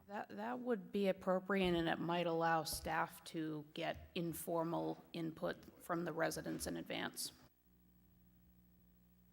All right. Make a motion to continue, what are we on, 8G? All right, continue 8G Second. in a second. So what this motion contemplates is the chief and the manager to work together to come back to us at the next meeting to give us options to consider as to what to advertise for an order of notice to have a public hearing on. To amend the traffic code, yeah. All right. Any discussion? All in favor? Aye. Aye. Anyone opposed? No. All right, that passes. Thank you, Chief. H is a resolution authorizing the town clerk to advertise by reference for order of notice a public hearing relative to proposed amendments to Police Department Standing Order 440.03, cell block holding facility as shown in Exhibit 2 attached here 2. Chief? So this is another one of our standing orders that policy procedure, or policy within the department. What this prohibits is we have we fingerprint a lot of applicants, whether it's school employees, volunteers, and if we have the current standing order the way it's written, if we have anyone in custody that's in the cell block area, even though they're behind 2 steel doors, we're not able to have anyone from the public come back. So frequently we have people that come in, they're pressed for time, they need their fingerprints taken, and we have to send them away. We can't really let them know when to come back because it's unpredictable when we're going to have someone in custody. We've evaluated the area. Again, there's 2 steel doors. There's plenty of security in there. I don't feel there's any threat to anyone by allowing this. It would still be, if we did have the unusual circumstance where one of the prisoners was unruly or disorderly, we would still allow, discretion there and not necessarily have someone back. But by changing this procedure, it just gives us more flexibility to really take in individuals who need their fingerprints for employment purposes and turn around quickly. I'll make a motion to approve 8H. Second. All right, we have a motion and a second. Any discussion? All in favor? Aye. Anyone opposed? No, that passes. Thank you, Chief.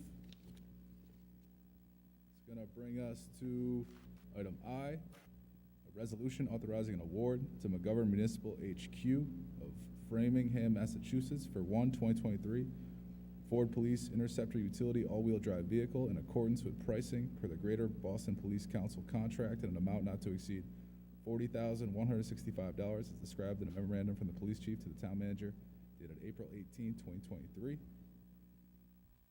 Motion to approve 8I. Second. All right, we have a motion and a second. Any discussion? Just a quick question about when do you think you're going to get the vehicles? Just was curious if it's a slow turnover or? No, we have a vehicle in stock right now, so the turnaround will be very quick. Great, thank you. Thank you. All right, all in favor? Aye. Anyone opposed? Oh, you got something? Mike? I just had a question for the chief, going back to when we originally talked about this contract. Are we looking at white on black, black on white? As far as the color of the cars? Yeah, the discussion that we had before was about, I think Jim's phrase was the best deterrent to crime is a visible police car. Correct, and so we did change the graphics on the police vehicles. We have 4 vehicles that have been restriped with that new graphic. But the cars will remain black. The majority of the fleet is black, and to paint the whole fleet over to white would be very costly to the town. So this vehicle will come in black, but it will have the new graphics. Yes. My son approves of the colors. That's good. He knows he can find a police car anywhere out in the community. That was our goal. It looks That was good. it. That's right. Thank you. All right. Thank you, Chief. That passes. We're going to move on now to item 9, Town Manager's Report.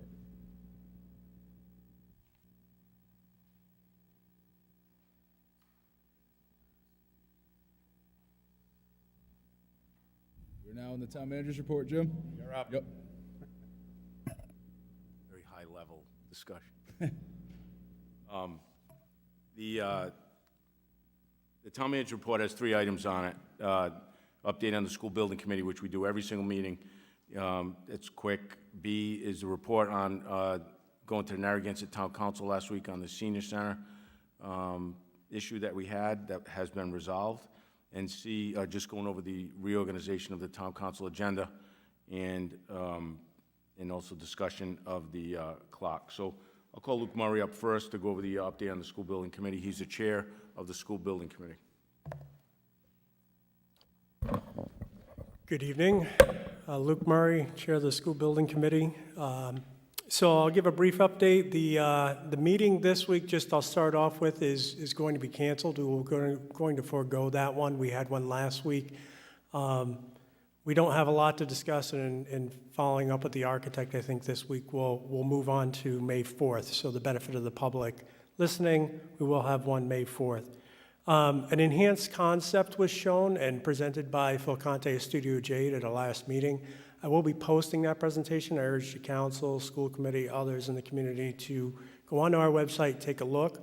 It's, I think, what is a very inspirational concept of what the high school could be.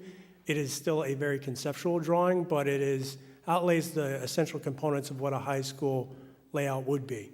It included a 800-seat auditorium, had a large cafeteria spaces, a modern school in the location of the current Hazard Field. So again, I encourage those who didn't watch to go on. There's a video of our meeting and also the presentation.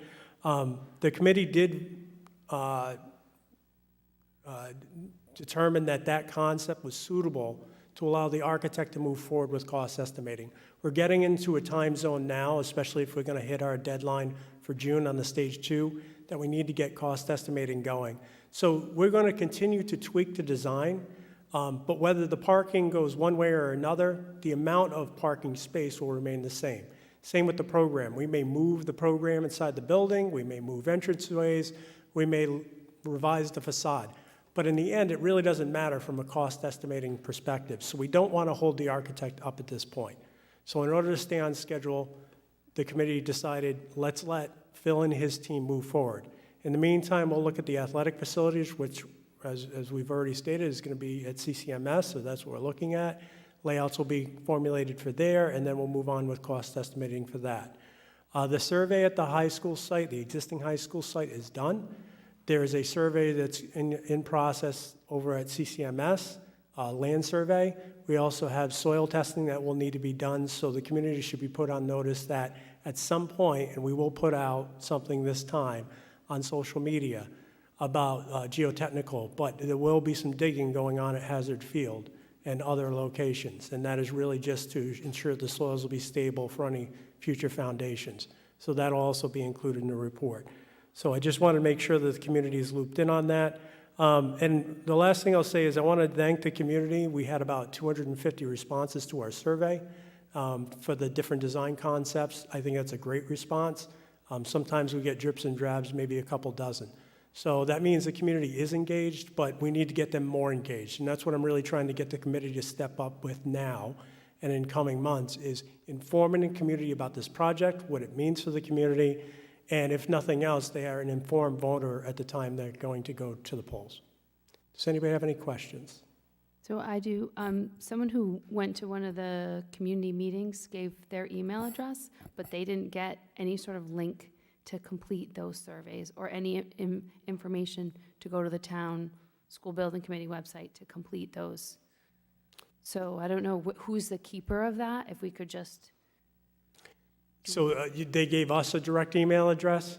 So we have not batched those emails yet. I'll be honest, I'm I right know, now the you're a one-man repository, show. right? And that's my next comment. The intent is, and it's on my list, to come up with a constant contact, and then use the constant contact to start the process of keeping people in the loop. We've been so busy with the day-to-day of getting Phil and his team moving that we haven't focused as much as we probably should have in getting the word about the project out.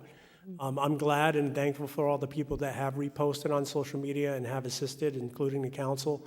And we're counting on that because it is a small committee. We're all working professionals, and it's adding to the workload. So I will do my best to get that list synthesized and into a format where we can continually distribute information out to the community. Yeah, that they missed, if it's closed, they've missed it, but... It is still open. Okay. So if they would like to weigh in, they're more than welcome.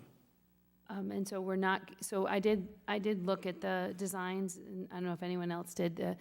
My biggest reaction was, I don't imagine that the high school should face the side of the Hazard building. In my head, I always see it facing out to School Street. So the designs where the entrance, or whatever they call the plaza, coming in from the side, it just looks odd that why would we create something that you drive by on the side that doesn't look beautiful? We're spending all this money. I kind of want it to be the wow factor. So that's kind of where I was like, that's weird. Yeah, and this is the input we need, right, from all community members. What do they want to see from a school? I think one of the interesting things in going back to our meeting and watching it, you'll see Phil does describe why he approached it a certain way he did from the entranceway component. Some of it has to do with logistics. When you have multiple phases of a building, you need to put the utilities and other things like dumpsters. And so there's some logistical challenges in designing the school the way it's set up on that site. It is a tight site. One of the things I mentioned is maybe eliminating what they call chevron parking for buses. And whether that's doable or not, I don't know, but it eats up a lot of space. And in our particular scenario, because of our tight site, may not be appropriate. But these are the things that, there's going to be various opinions throughout the process. We're going to have to listen to Phil. Phil's going to have to also listen to the community and try to balance those needs, and we're going to continue to push him on that to see where the sweet spot is. I just think that looks odd. All right, any other questions from you? We got 'em? Yeah, I saw the communications about Raquel stepping down. Yes. Does the council need to appoint someone to replace her? Yes, tonight, actually, there is a communication item on there from me and in the corresponding memo, and I mean, I can certainly address it in brief now. Essentially, Raquel, due to various circumstances, had to resign from the committee. She is fulfilling the budgeting official capacity, which is a required element of RIDE for membership. And that specific position was appointed by council. There was 3 positions that were appointed by the school committee. This was not one of them. So the next logical choice is the town finance director, Brian Sylvia, who's graciously, willingly stepped up to move into that position. And really makes sense moving forward. As you know, he's done a lot of lift on the budget numbers. He'll be a great resource for the committee when bouncing things off as we move into the bond referendum. So we're recommending that he be appointed tonight. Great idea. So I agree that Brian's a wonderful addition. I just want to say to the council, I continue to feel like the municipal side does a lot, if not all of the work on this project, to the cost of some of the initiatives that we want to move forward. And so I don't know how to solve that problem. I just want to say it out loud to the rest of you that I see how hard Jim, Luke, and now we're going to have Brian working on this project. And it's a school building project, and it's the exact opposite amount of work. The workload is actually inverted, and the town staff is doing all of the things that the previous school administration, school committee, superintendent were doing. So it doesn't make a lot of sense to me, but that's the way I see the work. And I just want to, I don't know how to, that is the problem. I don't know how to change that, but I see that. Because now we have Brian taking on another thing, and Brian and Luke keep taking on lots of things. And if Jamie Rabbit would here, we'd be another person. We have very few people doing a lot of work that's not really in their job. So I don't know how to solve that problem, Jim.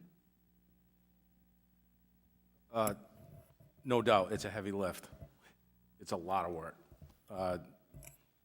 Luke, a good part of his day is working on that. But the bottom line is this, and Brian is an excellent finance director. He's very busy. We're all busy. All the directors are busy. But the bottom line is this. You, who we serve the residents of this town, but the town council, who we answer to, voted 5-0 to get this over the finish line. And that's what we're doing. So whatever it takes to get the job done, we'll do it. But I'm not going to sugarcoat it. It's a lot of work. That the municipal side is carrying. That's the it's a lot of work in general, but the big dumbbells the weight is coming from the town side. Feels like it from where I sit. Municipal side's working hard. One of the things that I'm sorry, Mr. President. Just to know that as we get into the information campaign, we will be asking schools to really step up. We have had a lot of work. Some of that was necessary on the town side, some of what Brian had to do with the numbers. But as we get into, speaking with parents in the community about the project and putting it out there, we are going to rely on our other members to get the word out. Thank you. I'll just point out that as a town council, we cannot compel employees of the school department as to how much work they should be putting in. Unfortunately, they haven't been carrying the load that we expected of them when it comes to serving on this committee. But I feel good about the work that the manager, Luke Murray, and Brian Sylvia will do with respect to this project. It keeps control with the town staff, which I believe is doing a great job, and it really allows us to put full effect to the council's wishes as to 5-0 to help get this over the finish line best. So I'm happy. I know everyone is competent to do that job, and although the workload is a lot, we appreciate your work, and we know that it's best to help get this over the line. So we ask you to stay confident, keep doing the work, and you're doing a great job. Thank you. Thank you. All right. The next item on the town manager's report is an explanation of what occurred last Monday night when I went to the Narragansett Town Council meeting. 3 council members also attended right when I went up. The first thing I want to do, though, this is about the senior center, and about the fair share relationship with the Narragansett, town of Narragansett and town of South Kingston in working together to do what's best for our seniors, which is extremely important. But I have to tell you this, and I'm going to profile the senior center soon at one of the meetings. Anyone that hasn't been in there, you need to go there and see it, because it is beautiful. It looks like an Aspen, Colorado ski chalet. You know, big inviting fireplace in the front. The place is spotless. It smells good when you walk through the door. There's people waiting. Anytime you walk through the door, the first question they ask, "Can we help you?" And the staff works really hard. So it's something we should all be proud of. I truly feel this way. I've been in a lot of senior centers with my mother over the years, bringing her to play bingo. But this is the nicest senior center I've ever stepped foot in, and they work very hard to do that. So we're going to profile them in the future. So let's get back to the task at hand. Over the past 20 years, plus, but 20 years is about how old that senior center is, the town of South Kingstown and town of Narragansett have been equals in sharing the cost by a percentage. So approximately 1/3 of all the seniors that walk through that door are Narragansett residents for a lot of the programs. And it's all been done on a handshake, that the fair share agreement, once we take out the fees for our transportation costs and all the stuff that specifically is for South Kingston, usually comes out to about $300,000, which is left, which is the fair share agreement, the costs we usually share with Narragansett, because they have 1/3 of the people that use it, we have 2/3. So that number always hovered right around that $100,000 mark. And it was always done, like I said, on a handshake. We sent them what the allocation we requested, and they would usually vote it into the council in their budget. Last year was a little different. So last year, Narragansett started a food program for their residents. And speaking for them, they thought the hope would be that their residents would really use it, and that they opened it to South Kingston residents. It really didn't turn out that way. A handful went there, but not like the 1,500 Narragansett residents that used our senior center. But they cut $46,000 from the allocation that we requested. We requested $101,000 in the fiscal year 22-23. They cut $46,000, and they offered $55,000. That left a shortfall in our allocation. Left us in a tough spot, because we do not want to cut any services, and we will not turn away any senior that goes there. So over the past many months, since I got here almost a year ago, we've been working on trying to get Narragansett to reinstate that fair share total amount to offset any deficit we might have. Well, I got on the agenda last Monday, pleaded the case of the town to the town council, and there were 2 agenda items on. One was to formalize a memorandum of agreement with the 2 towns moving forward in a 3-year increment, so that it would lock us in for these much-needed services for every 3 years. We could just keep allocating in that fair share amount. It takes all the ambiguity out of it, takes the handshake out of it. The second thing was to ask Narragansett to reinstate the $46,000 that they cut last year. They didn't have to cut it, but they graciously did, and by a vote of 4-1.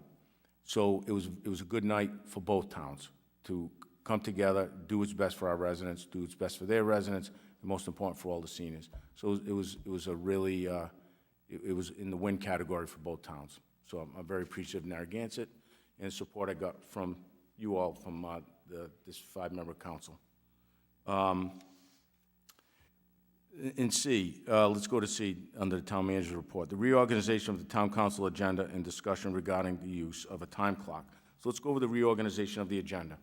First off, this is the first time that we've modified, since I've been here, anything on the agenda. We've moved some of the items around. We had like a workshop a couple of meetings ago. You gave us your thoughts, what you think might work. We tried it. I think it worked fairly well overall. It was, the purpose to reorganize it was for the efficiency of the agenda, get all the town business out of the way in the front portion of it so that we could concentrate on the public comments and the communication items, which it takes the pressure off everyone by doing it that way. This way we're not trying to do new business items at midnight. I think it worked very well. The one area I just wanted some feedback, you don't have to give it to me tonight if you don't want, was on the consent agenda. Did you like the format we used here where everything was lined up on the consent agenda? And would you add the topics? For example, if there's 3 licenses, a consent agenda, we put licenses, 3 items. If there's something on the public services or DPW or whatever, or do you like it the way it was where it just said consent agenda and you had to read each one to really figure out what it was, what topic it fell under? I think either way would work, but you can think about that one.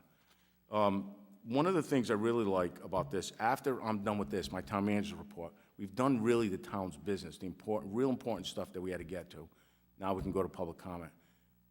It works out well for the directors. It'll be 9:10, 9:15 by the time they're done. Their business is done. They can leave. They work a lot of hours. They got here, they're on like the 14, 15 hour of work. So it uses that resource very smartly. We're preserving them and their efficiency. So I think that part of this agenda worked very well. So once again, look at it, see if you like it. If you don't, if you want something tweaked or changed, we can discuss it and the council can decide what they would like to do. Let's move to the time clock. One of the biggest challenges that we've had is that great balance we have of everyone's First Amendment right to come up and to speak freely and in a friendly kind of way in this chamber, where I can see you want their input. You want the input of the residents. It's very important. But sometimes we get bogged down, and it slows things down, and then we had to pick up the important stuff at the end of the meeting. We solved that issue by moving the new business forward of that. The one area that the council president was at the meeting last Monday and asked me, there was a time clock there, and looked at it and asked me to put it on town manager report for discussion. So that's what I'll do now, and I'll turn it over to you, Council President. All right, thank you, Jim. So I attended the Narragansett Town Council meeting, and they use a clock. It's very visible from the audience. You can go up, you can see it. It starts to tick down as you get up to speak. I think it allows people who wish to speak the opportunity to sort of pace themselves, see where they're at. I think we constantly struggle with reminding people, because they don't know where they are as far as how long they've been, with reminding them 3 minutes is up, could you please finish to allow others to speak.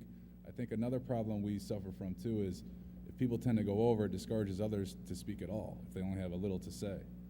So I think instituting a time clock here would help the town, help the public, help the people who wish to speak stay on track as far as being organized with their thoughts and getting them to the council without being abruptly disrupted to please conclude because you've been over when they have a lot to say. I think we've seen this in action as far as people struggling to stay within the confines of the time constraints that we give them. And I think this offers a remedy to that. Something where people can see the time, see how much time they have left, sort of pace themselves, sort of get to the key points if they're running out of time. And I think it'd be beneficial in this chamber for these meetings. We've struggled with it. And it's not to say we're not trying to suppress speech. We want to give everyone an opportunity, but we want to give everyone a fair and equitable opportunity as far as how much time they get. So now that I've seen it in action in another council chamber, I'm on board, and I'd like to see it happen in here. So that's where I stand with this. So hopefully we can all agree on that. I agree with you, Rory. I did like having the clock available at the Narragansett meeting, and also just as someone, I have to give a speech tomorrow for 3 minutes, and I'd really be happy to have the clock facing. It's not really conducive to have to look down at your phone and figure out where you're at. It's so much easier that way, and I think I know it will keep me more organized, and I think that will lead to a better outcome. So that's where I stand on it. I think the clock that was used in Narragansett was useful and helpful to them and to the public that were there. It's also a matter of common courtesy. It's not just, excuse me, the public comments. There's a lot of business, and since I got on the council, we've had packed agendas almost every single meeting. It's not too much to ask people to organize their thoughts and to give them a limit on getting that thought across and then moving on to the next person. I think it would be helpful for us. I could take it or leave it. If it helps you, Rory, then I guess go ahead. I mean, I feel, Rory, that people are telling you that you're struggling with the meeting. And so I feel like that feedback is making you feel like you need the clock.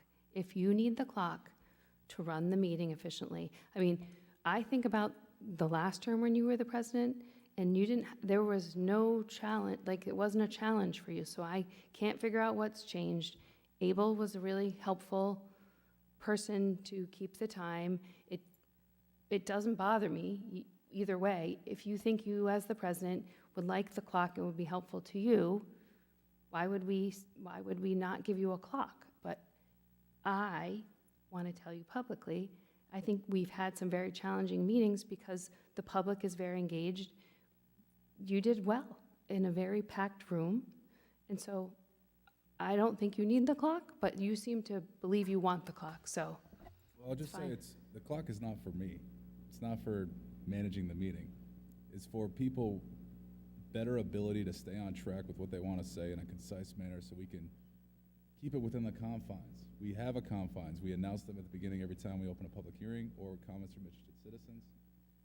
People tend to go over, and there's nothing wrong with that, but it's hard to keep track of what you want to say if there's nothing to sort of tell you how far you've gone with what you want to say, other than me reminding them, oh, by the way, you're over, could you conclude? And they may be halfway through what they want to say. You have a clock, you see it, you know where you're at, you can see it winding down, you can start to speed up, you can skip to things you want to get out. I think we've just we've seen people come up and ask for the clock now. We've had people come up and ask, can we instill the clock? We've seen it on a number of occasions. And we've had a number of meetings where we constantly have to sort of advise the speaker, you're over the time limit, could you please conclude?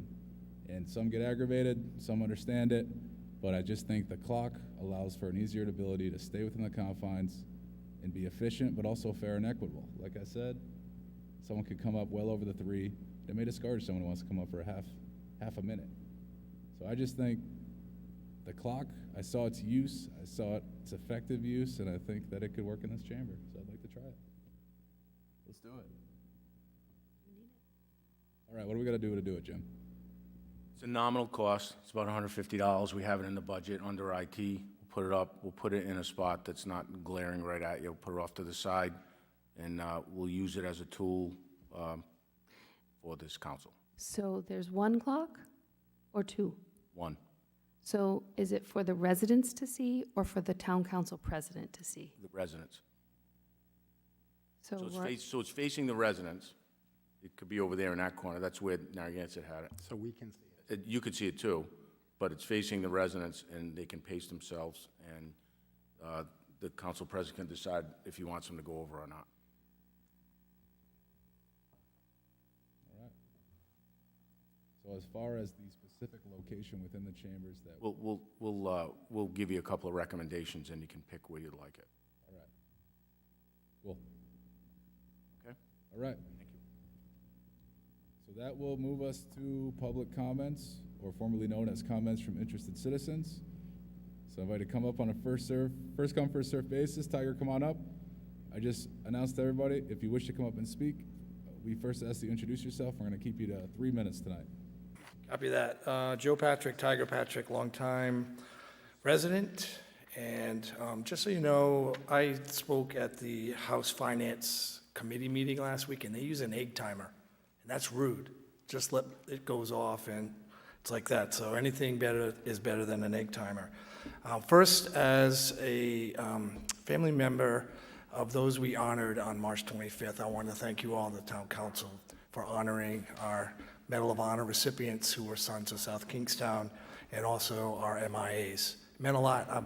You know, it was amazing. I didn't realize how many of the families I knew of them until we had that event. And I grew up with most of them. It's crazy. And so thank you. It really meant a lot. May 6th is coming up in a couple weeks, and the VFW, as the state commander, I'm putting out an initiative, but here in town through 9/16, we are going to have a cleanup and renovation day out at Fournier Estates, named after William G. Fournier. We were there today, and I'm working with Laura Lee. We have some grant money. We're going to clean it up and get it done. I heard that that was a project of yours. I learned that today.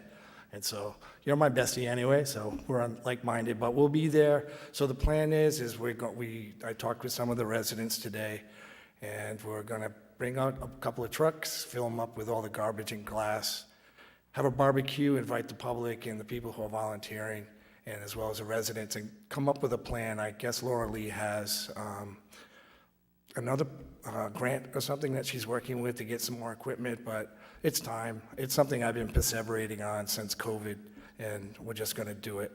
And so we're going to knock that out, and I'll be announcing and blasting it on social media. Shoot, I have some. Oh, Luke is still here, right? All right, so Luke. So thank you so much as the state commander for the VFW, but also a post officer, and I will be flopping with Tricia. I'll be the post commander again. She'll be number 2. Then we'll flip back again. Is that the alarm? It's a drone. I was like, Susan, God, you gave me a minute and a half. Anyway, so I've been pressing for the last year from the VA to get real numbers of the money that the VA sends to residents, specifically by zip code, and I was able to finally get it last week. So for zip codes 028, 79, 80, and 81, South Kingstown, we have 349 veterans or veteran family members. And Luke, I'm going to give you a clean copy of this, and it's $609,471 per month for those 349 folks. And each month it's going to be a little bit more because we're advocating, and a lot of it is going out of our post. We're on target to bring in about $7.5 million to South Kingstown, just those 3 zip codes. And so I was very sad that 02883, little old Peacedale where I grew up, didn't have one veteran there. So I'm going to find a veteran that lives there, and I'm going to get them signed up and get them some money. But anyway, our efforts are producing, and so we're bringing income in. Folks who would probably be on some sort of assistance are, through the state or through the town, are now getting it through the VA. We're only talking about anywhere from $800 to $3,000 each, but it adds up, and as they get a little bit more unable to do things or a little more affected, they come back and file a claim, and then we up their money. So it's a perpetual thing. So it's a good thing. And so I just wanted to say that, and again, Luke, I'll provide that to you. He's one of my guys. He's one of my VFW dudes, and so I was very proud to hear that he is stepping up and doing things, and that's what we veterans do. Kind of land in a place, you take in fire, and you just figure it out and drive on. And so it sounds like that's what he's doing. So I also wanted to say that, or you already probably know, but the Memorial Day Parade is not going to be a parade this year. We're just going to have a ceremony, and I will be an MC again, and so it'll be a little bit more like, you know, how I am. But I'll try to pronounce your names correctly this time and not give Terry Murphy a heart attack. Anyway, look forward to having you all come out on May 6th. Looking at 10 to probably 2, 3 o'clock, have a hot dog, soda, and help us clean up. And that's it. And so thank you. And I really do appreciate all of the stuff that you do for us. You guys rock. Oh, one other thing I wanted to say. I have witnessed, I'm spending a lot of time on the Hill advocating for veteran bills and things, and I hate it. I don't know how you guys do it, do these meeting things all the time. It's a lot of listening to boring people a lot. But, you know, I got to tell you, our state reps, I'm talking about Carol and Teresa and Kathy and Sue and Bridget, they're rock stars, man. They are fighters, man. And they all have a connection to all the demographics of our town. It's very eclectic, from the high school students or just newly voters, all the way to old grizzled veterans like me. And they represent us, and they're very strong advocates, and they're respected. So I got love for them. But anyway, I'll see you on May 6th. Thank you. Thank you, Hey, Tiger, shoot me a text quick. I have a vet in Peacedale for you. Oh, definitely. Okay. And also, I recommend you put public comment first, you know, right at the top of the agenda so you can hear from us. And instead of, you know, we can tell you, we can read the agenda and then tell you what we want. And then I can, you know, leave by 7:30 or something. I'm just kidding. Anyway, thanks. Thank you, Tiger. All right, anyone else in the audience wish to come up and speak? Way to come on up.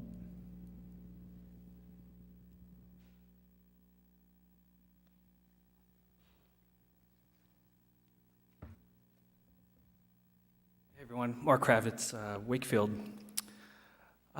Just 2 points I wanted to make tonight, and this is back to DLI in particular. And for me, I'll just speak for myself. I feel that the appeal process to RIDE would really relieve my burden.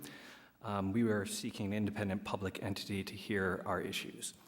The second piece, I just want to raise a larger concern to this body relating to the lack of due process that we saw and that you talked about earlier tonight. The town has a clear public process for creating its budget. The community has an ability to appeal and push for a referendum if they would like to advocate for their issue. The town has a very clear, transparent, and fair process. It's something we should be really proud of. It's what makes democracy so wonderful. From my perspective, the school committee took the budget process into their own hands. Last year, at the end of your budget process, they needed to make up a reasonable, approximately $300,000 budget deficit. As you have highlighted tonight, the school committee did not communicate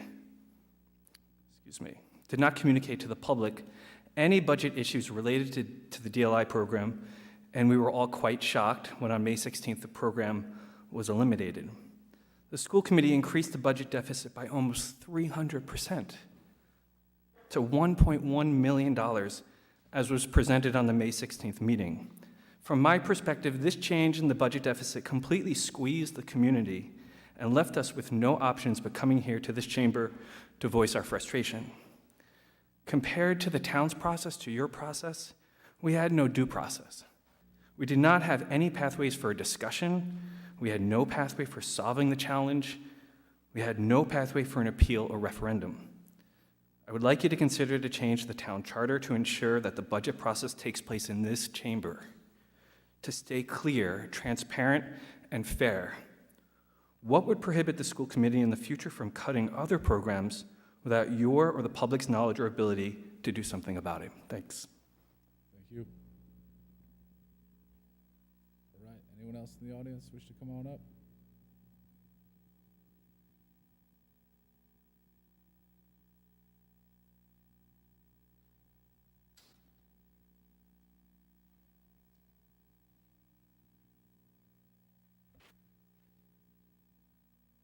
Hi, my name is Norma Rolke. Can you hear me? Yep. Down? I live at 10 Sandpiper Drive, on one of the roads that you are going to stop plowing. We actually have an item carved out specifically for you. I'm sorry? We have an item on this agenda carved out specifically for you. Yes. If you want to wait. It's 2 items from now, but go ahead. I thought she said that I was coming up. Can we just move her up since she's already All right, standing here? we'll Let's move it just move that up. Okay. So public comments is still open, but we're gonna move communication item 11B to right now, and I'll just read that out loud. An email dated April 10, 2023, from Norma Relk concerning the discontinuation of town plowing and grading of private roads and asking how to appeal this decision. Norma, welcome. Thank you. So I sent pictures that I took today of what our road looks like. I drove around yesterday in the pouring rain. My road was worse yesterday than it is today. And I went to Broad Hill Way, which is a beautifully paved two-lane road with curbs. It's long, it must be miles long, and it's beautiful. I think you can't compare my road to that road because my road has all those potholes. It has hardly any gradient on it. It's one lane. The bulldozer came in today. I don't really know what he did, but he couldn't go forward because I was trying to go out, and there was no way.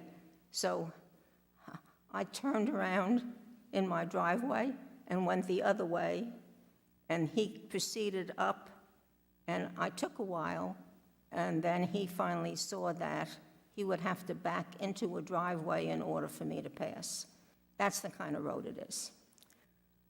So I sent an email to you guys, and I sent a copy to the president of my association, Pawtucket by the Sea. A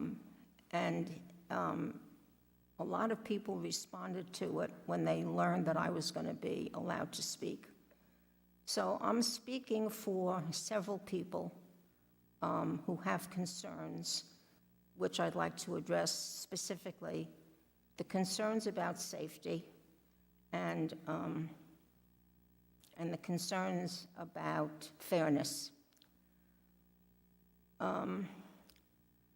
So it's amazing that I get to be very talented and I can't get my thing back up. It's too bad because I was very concise. Do you need help? Pardon me? You need help? No, I just got it. Okay. So, the pictures I have taken show the condition of two roads in question. Roads do not get better over the winter. This is a typical dirt road. Many people have voiced concerns over the years about emergency vehicles being able to get through.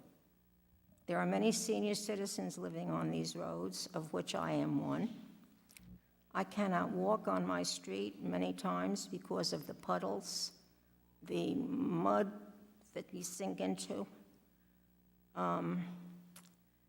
More than that, I can't walk my golden retriever because she's beautiful, she has beautiful feathers, and she would come back totally mud-ridden. Our understanding when we bought the property was this road was like Ocean Beach Road, which was described to me by the police as a private public road. That is to say, the town of South Kingstown does some maintenance of the road. That is, they occasionally plow when there's snow, and they grade once a year. And sometimes they put gradient on. Without this, we would have even a worse condition than we have today. And when I moved to this area 2.5 years ago, that's what I was told, that we would have the same conditions as Ocean Beach Road. As for fairness, not all private roads are created equal. I have lived on 4 private roads in my life.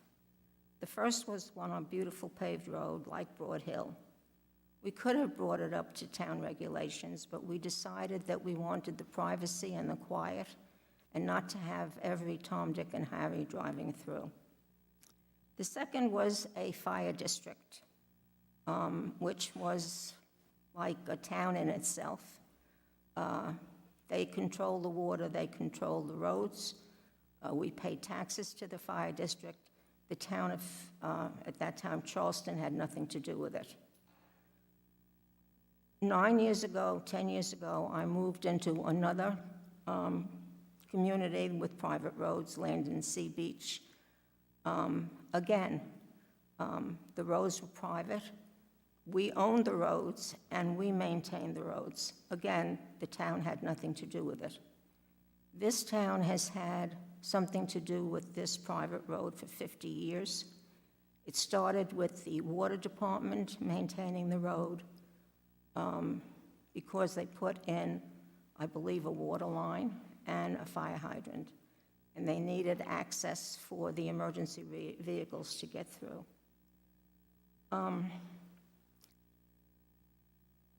So everybody who has moved into any of these private developments knows when they move in. There are big signs that say, private. My street doesn't say anything. People walk there, they ride their bike there, and I love that because the kids ride their bikes, they walk the dog, and they look at all the beauty that there is around me.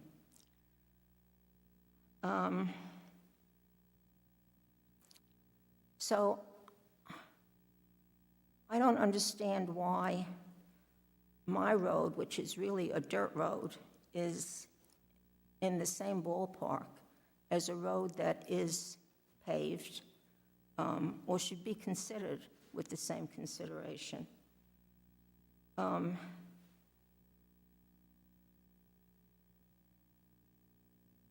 So we, in our community, many of us are not legal residents of the state of Rhode Island.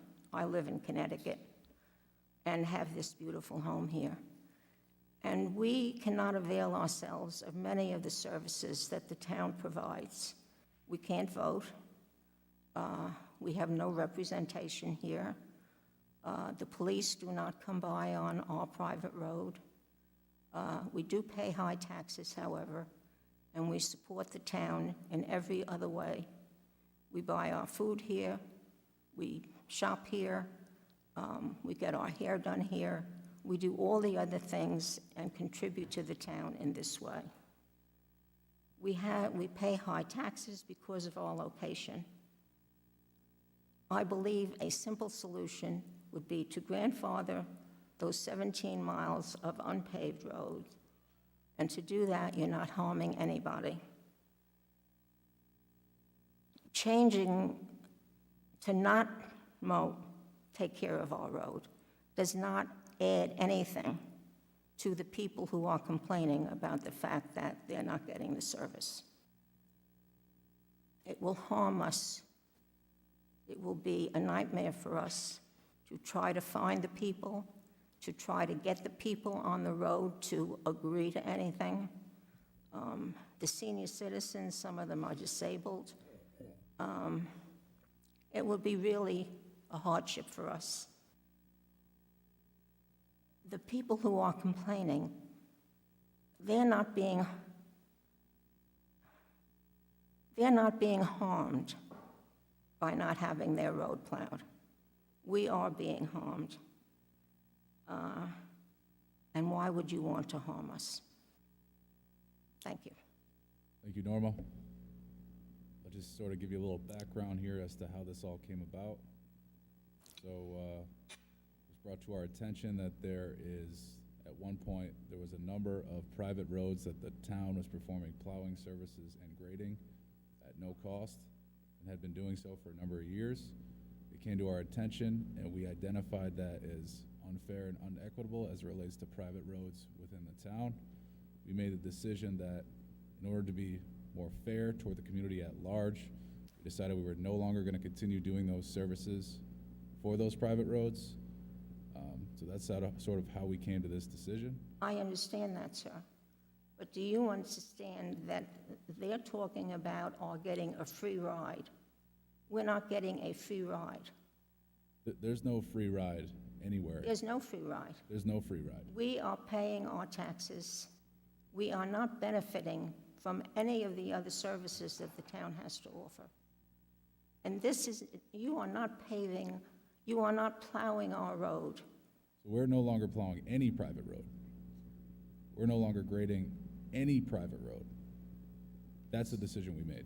So I understand that the original intent, but why did they ever plow it? And what has changed now? It was just a long-standing administrative practice that we identified and decided it should be changed. Okay, do you understand, sir? The cost, when you had asked if we just grandfathered it in, right, and just did it for everybody with a private road. I live on a private road too. Mine looks a lot like yours does. My son has a tough time riding his bike on the road. He's always falling off and, all that stuff. So I understand. But we had looked at the cost to grandfather everyone in, and it was more than we could afford at this point without significantly raising taxes. Grandfather, just the Those 17 miles, like mine, like the Ocean Beach Road, you're going to not pave that either? any private road, You're not going to grade that? not any private road. So what is our way of appealing this? Which was my question. I would start by asking maybe how you could, what's the process to get the town to accept your road? I had looked into that for Well, mine. the town can't accept my road. Yeah, I've been on Teal, so. And then I would, Your road is, Teal Road is very narrow. It's very narrow, and I don't think they could become town no. roads. So from there, I would go to your homeowners association, which is what I ultimately ended up doing. My homeowners association, we all chip in, and that's, our particular agreement is we all are responsible for the road directly in front of our house. That's how we divvy it up. And if there are bigger repairs, then we all contribute together to take care of that. Does your road say private road? I believe there's a sign at the top of the road, but we're not serviced by.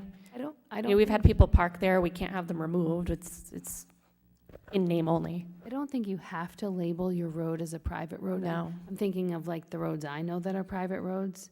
So am I the only one that has complained about this? No, we hear from, it comes in, people come up and ask questions or email us questions. I think the answer really is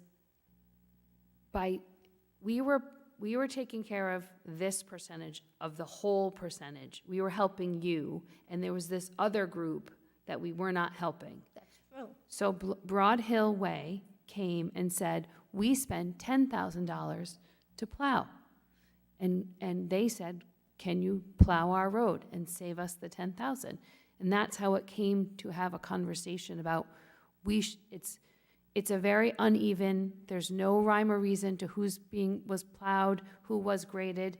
It's pre-1970. So is it not true that when these people moved into Broad Hill Way with the big sign that says private, or Green Acres or any of those places, that when they bought the property or the house, they were not told that they were not going to be getting plowed?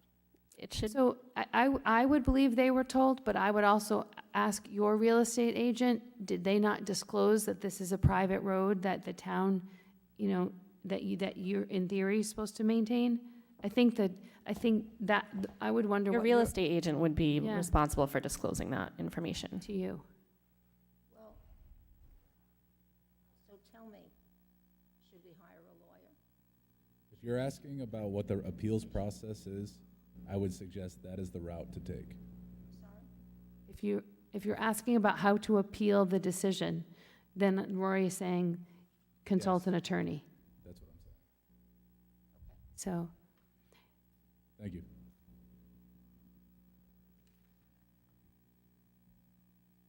All right. Perhaps a motion to place this on file? So moved. So, yes, but I had a question related to this. So, Jim, I had forwarded you an email today. Someone had let me know that the road itself, did you get this email? The road itself was privately held, just say Mr. Brown, and then Teal Road and a few others, and then that person didn't pay the taxes, and so the property went to tax sale, but then they were saying that nobody, I don't know, for lack of a better word, picked it up. So where is that property? Should it be in default? Well, I'll let our solicitor answer that specific question, but just to give you a little more background, half the roads in this town are private, pretty much. And I live on a private road as well. I don't get any amenities, even a fire hydrant. I don't get that on my road. And up until yesterday, it did not say private road.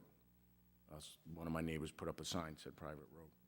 So it was actual, we recalculated, it's 14 miles out of the 75 miles of roadway, 75 miles of private roadway were maintained by this town, either plowing, grading, or added material to it.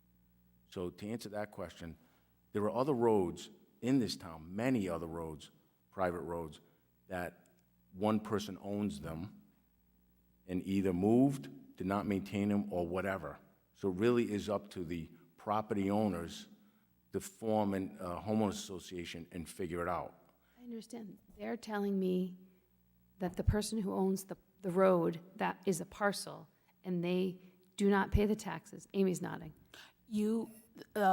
The residents would need to hire a title attorney to perform a title search to resolve that question of ownership. That's not something that the town doesn't. But if it went to tax sale, Yeah. I guess the question, Mark already left, but if that parcel went to tax sale and was not purchased, right? It's like someone does an investment and they buy the tax sale. And where would that property go? Should it never have been scooped up? Sorry for my basic words. It's for lack of better. What happens if a property isn't scooped up at tax sale? It depends.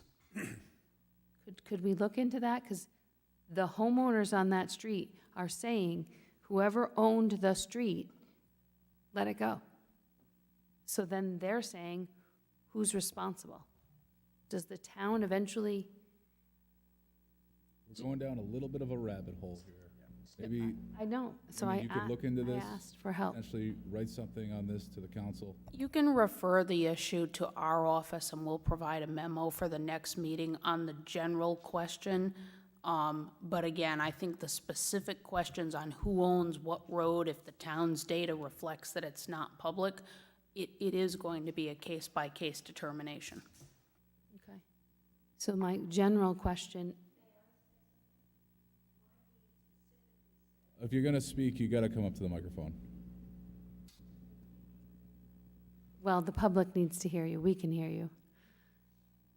My deed specifically says that my property begins east of Sandpiper Drive.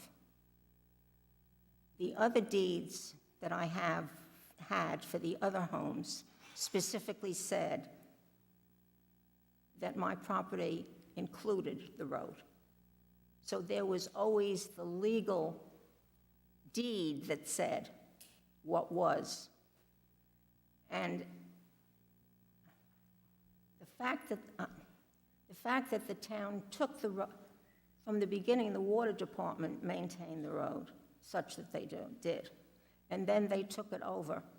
I mean, I don't think they just took it over because they love to take over roads.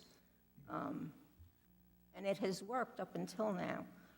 Could you charge us for continuing to do what you do? That was asked as well. We contemplated that. We made a decision not to do that. Fine. We vested that decision as to who I to. understand about your decision. I'm asking you whether you could open your mind a little bit. That's all. We're a bunch of old people there. So although we could charge you for the services, you could also seek out the services yourself. I'm just suggesting an alternative. You a- Sorry. You're asking whether we would charge you for the services, and I'm suggesting an alternative is you seek out the services and pay for them from a private.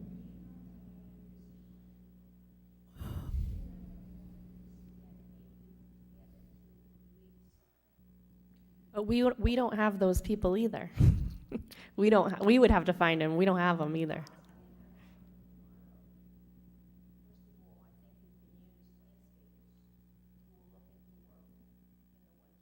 I think that's what Rory is suggesting that you do. You would look to a landscaper to do that. You could speak into the microphone, please. Step to the, yeah.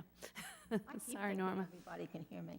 You're a town and you have standing, you have a position, you have reliability. We're a bunch of people that they don't know. There's no reason for them to trust us. They can get all the work they want. It will be hard for us to pull. You know, when I lived on Coddington Way, which we owned, we were 9 families. The fire department came in and said, you have to take the branches off the side of the road because it's in the way. In case the vehicles have to come down, they're in the way. Okay, so we formed a meeting. Who are we going to hire? And how is it going to get done? Well, one person who lived at the end of the cul-de-sac said, I don't think I should have to pay because I don't have any trees that are overhanging, so why should I have to pay? Well, we all said, you come past all our houses on the way to your, but I mean, it seemed so illogical to me, and that's the way it is. I live on a private road that has 8 houses as well, and we have a small homeowners association, and we pay an annual fee for road plowing and also insurance on the road. We are not a homeowners association. We have an association, and the association has a plot of land on Green Hill Pond. DEM has a piece of land, big piece of land, actually. I don't know how they're going to feel about having to pay to contribute.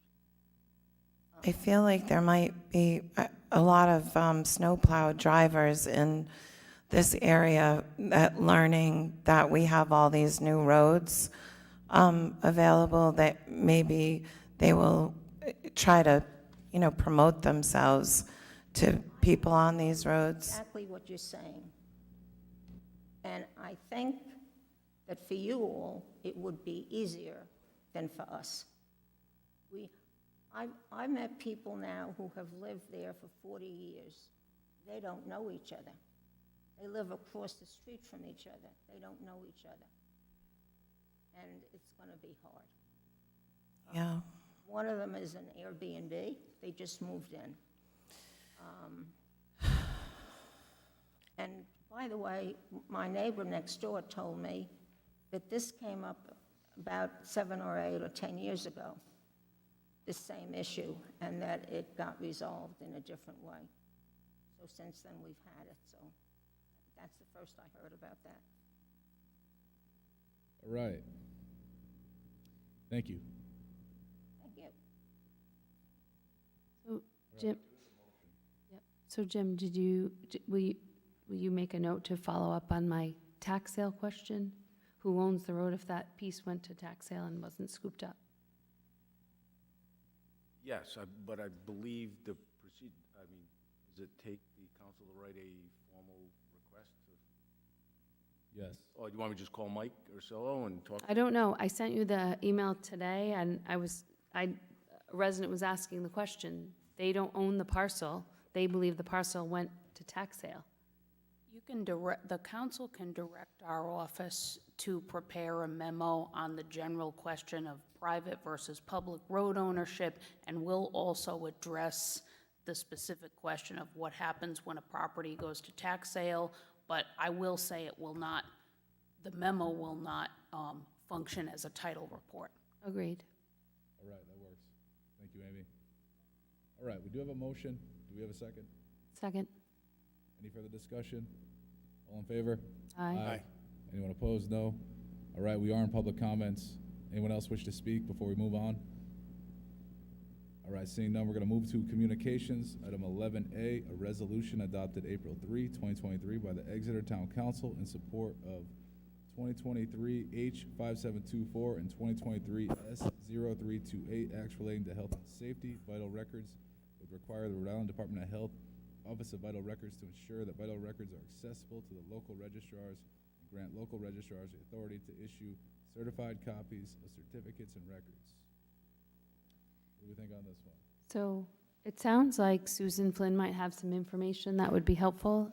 I read the corresponding information, but do you want to speak to it? This legislation was actually introduced at the request of the Rhode Island City and Town Clerks Association to ensure that with the new electronic vital records system implemented by the state, that we will still be able to issue our own records. And when they are sent after certain periods of time to the state archives, that we also will have access to them, because otherwise we would not even be able to issue a record that belonged to us to a resident that came in requesting it. So this is just to preserve our ability to issue records under their new regulations and electronic format. And this is a good bill, yes? Yes. All right. I'll make a motion to approve 11A. Do I hear a second? Second. All right, we have a motion and a second. Any discussion? All in favor? Aye. Anyone opposed? No, that passes. We're going to move to item C, an email dated April 14, 2023 from Lynn Wagner, Chair, Board of Directors, providing additional information to support the application by South County Museum for Human Service and Outside Agency grant funding. Lynn, if you're here, I invite you to come on up. Seeing that she's not, do I hear a motion? Perhaps place this on file. Motion to place 11C on file. Second. We have a motion and a second. Any discussion? All in favor? Aye. Anyone opposed? No, that passes. All right, item D is an email dated April 17, 2023 from Luke Rostowski, South County Pride, requesting a proclamation recognizing June as Pride Month and that the Pride flag be flown. Motion to approve 11D. Second. All right, we have a motion and a second. We'll get that Pride proclamation for the first meeting in June. And as far as flying the flag, I know we've done it one day in the month of June. I would like to note that the Pride Parade is June 29th. You want to do it that day? If that's acceptable with, to the South County Pride people, it would seem to make sense. Let's do June 29th. It's a Thursday. All right. Yeah, the Thursday is when the parade is, I think. Yeah, I just. Yeah. The date, you know, it was a Saturday. I know, I thought maybe it was a Saturday, but no. It's a Thursday, yeah. All right, we have a motion and a second. Any further discussion? All in favor? Aye. Anyone opposed? No? Jim, you got anything? I just want to clarify one part of this. So looking at the rules of the United States flag, American flag, and Tiger was here, gave me some guidance on it, and another veteran. But we have one pole in front of the town hall, and we mirror the state policy. The state policy requires wherever the American flag flies, the only flag that may fly underneath it is the POW MIA flag. Any other flag must fly on a separate pole. So I remember last year, this was the first thing I had to handle, including the flag policy. So we will be flying the Pride flag where there are multiple poles in the town, which is at the Public Safety Complex. I think for future buildings like the school, aren't we going to have like 2 flagpoles in that? Did I see that somewhere? Any future construction? I think if we had to do it over, we'd probably have 3 flagpoles. Yeah. You know, you have the United States flag, the state flag on a separate pole, and the town flag, and then whatever commemorative flag we have by the policy would go under that pole, on that pole. Similar to these. behind you. Yeah. We should have used COVID ARPA money to put some flagpoles in, honestly. Yeah, flags are good. We're going to move on to item E here. A resolution adopted April 6, 2023 from the Little Compton Town Council in opposition to Senate Bill 2023 S0434 and House Bill 2023 H5034, acts relating to motor and other vehicles, inspection of motor vehicles that provides only facilities located within the state be eligible for permits to operate as official vehicle inspection stations. All right, I think this bill is a good bill. So personally, I am not going to align with Little Compton with respect to this request. But any thoughts? Yeah, I agree. I mean, should stay within the state. Yeah. All right. Motion to place this 11E on file. Or do you want to approve it? No, not approve it, reject it, reject it. Just put it on file. Place it on file. That's fine. What would you I'll like? second. All right. We have a motion and a second. Any discussion? Oh, I agree with you. All in favor? Aye. Anyone opposed? No, all right, let's move on. We're gonna move to item F, a resolution adopted April 6, 2023 by the Little Compton Town Council in opposition to the proposed siting of offshore wind turbines in a marine habitat off their coast. Again, on this one, I don't think it's sort of our issue to take up, so. Motion to place 11F on file. Second. All right, we have a motion and a second. Any discussion? All in favor? Aye. Anyone opposed? No? All right, that passes. It's going to move us to item G. An email dated April 19, 2022, from Matthew Reagan, owner of New Wave Kitchen, requesting the council seek legislation to exempt his business from state law that prevents him from having a liquor license due to proximity of the restaurant to a church. Matt, Hey, how's it going, guys? thank you for sticking it out all night. Stuck it out. I'm here. I made it to the bottom of the agenda. You know, it's my place right now, so I'll stick it out. I guess you guys are aware of what I'm looking for. I did make copies of the email if you wanted a refresher. But, you know, basically what I'm looking for is for you guys to pass a resolution so that I can have legislation introduced to give us an exemption at our location. I am aware that this has been done multiple times before. Our problem is the Church of Ascension being very close to us, across the street. Sorry, was there something you wanted I to say? know, I'm trying to visualize, but then I So- keep thinking there's other restaurants who have alcohol. Right. I mean, there are a lot of restaurants on the street that are able to, you know, have the privilege to serve. We don't have that option due to our location. Just to help with the location for, you know, a visual memory, we're at the bottom of Kenyon Ave, across from Church of Ascension, very close to the parking situation you guys were talking about. So if you were to come down Kenyon, Deb, Yeah, you would drive Right. almost directly into it. Someone has driven into the building prior to us being in there, but yes, that is exactly as she said. If there's any questions or concerns you guys want to ask me, as far as, you know, issuing a license to a business that, you know, has no exception at the moment, is there anything that you'd like to ask me as far as that's concerned? Just a couple of quick questions. Sure. First, have you talked to anybody at the church? I have not talked to the church. I have talked to the town. I talked to the town when I first signed my lease, probably about 8-9 months ago, when I came before you guys to get my second business location. I was told that we are too close. If you look at the web GIS, you also notice that by measuring, we are close to the church. We do not fit past the 200-foot minimum. Yep. And you mentioned other businesses that do have the full license near the church, but do you know if they got exceptions, or are they just I'm not outside sure. The only people that I know have an exception, I believe, is, what's the diner? Phil's? Not Melgy's. Phil's. Phil's, right, because originally they were too close to the school, but I guess everyone deemed that the river was a border boundary, so that was their exception that I'm aware of. I'm not quite sure. Susan? That's not true. Okay. I feel like we should do what we need to do to be Mhm. supportive. I mean, Yes. I'm literally like, in my head, the Muse is this way, Duck Press is this way, you know. The liquor store is right on the other corner. Yeah. We got a few, Question, sir. Sure. Spoke to Senator Sue Sosnowski. You asked her to put in enabling legislation to allow you to do this. Right. She said, go to the council, get the She town said, support for it? she said, go to the town council, see if you can make their agenda, and see if you can get them to pass a resolution for the introduction of the legislature. She decided that's an easier route for her to submit this and get it passed?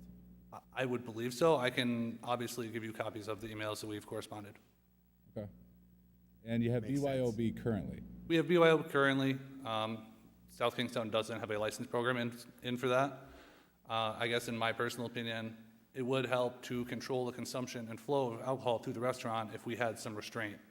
Not that it is a current problem, but that's just my personal opinion. All right, so if you get the beer and the sake that you wish to have, people no longer bring anything they want, sort of limited to what you serve. I'm not quite sure on how you guys stand on that. I wouldn't like to push away people that have already been part of that program, since there is no license for that. We may charge them. It's sort of a legal question. We're going to defer Go ahead. to our legal counsel there. Yes, if they have a liquor license, they can't have BYO, but it's an either or.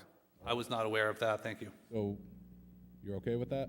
I'm fine with that. Rather have the beer and the sake? I would prefer it. Honestly, my point being is that, we do buy local and organic produce. The markup for that stuff can sometimes be up to 50% more than conventional products. So this will just help us recoup our food costs with alcohol sales. All right, that works for me. So you just need a resolution? Not a question. Sure. I'm more a comment for my colleagues on the council here. I'm not opposed to this. Okay. And it makes sense given the neighborhood and the other facilities. But like we said earlier tonight about getting notice to people who are going to be impacted, I think we should at least give the church an opportunity to be heard. That's absolutely true. And I believe that within the way you give out the license, I still have to notify 200 feet within my building of other, personal and private accommodations, so that would be part of the plan. There would be a public hearing Mm-hmm. prior to approval. All right. So can we make a motion to direct town staff to draft a resolution supporting a waiver for New Wave Kitchen? I want Rich Burbank to draft it. No, I'm just kidding. Second. Free plowing. Motion and a second. Any discussion? Anyone opposed? I'm sorry, all in favor? Aye. Anyone opposed? No? All right, that passes. We're gonna do a Motion to resolution direct. for you. Thanks. What was the motion? Oh. I thought he just needed a resolution. That's what I was told from Sue Stanowski. Like I told you, I can provide those documents. If we have a printer, I can print them here. Our office can handle that. Well, the motion was specific to a resolution. It was not the draft enabling legislation. Okay, Council seek legislation.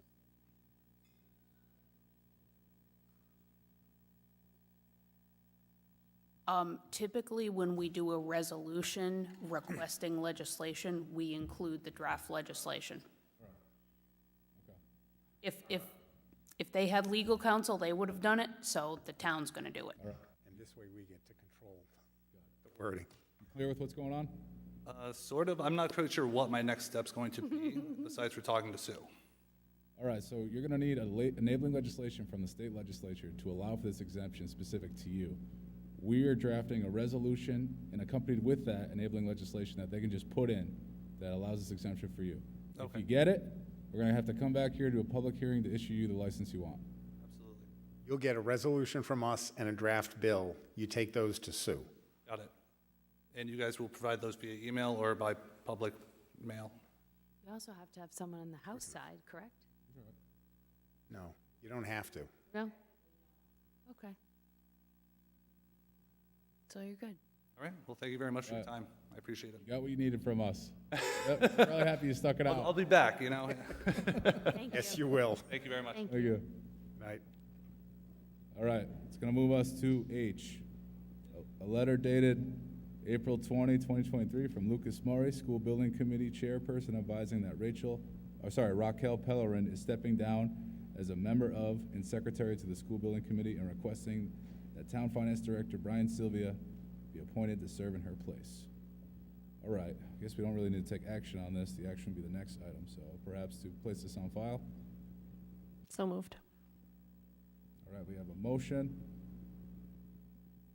And a second. Second. Any discussion?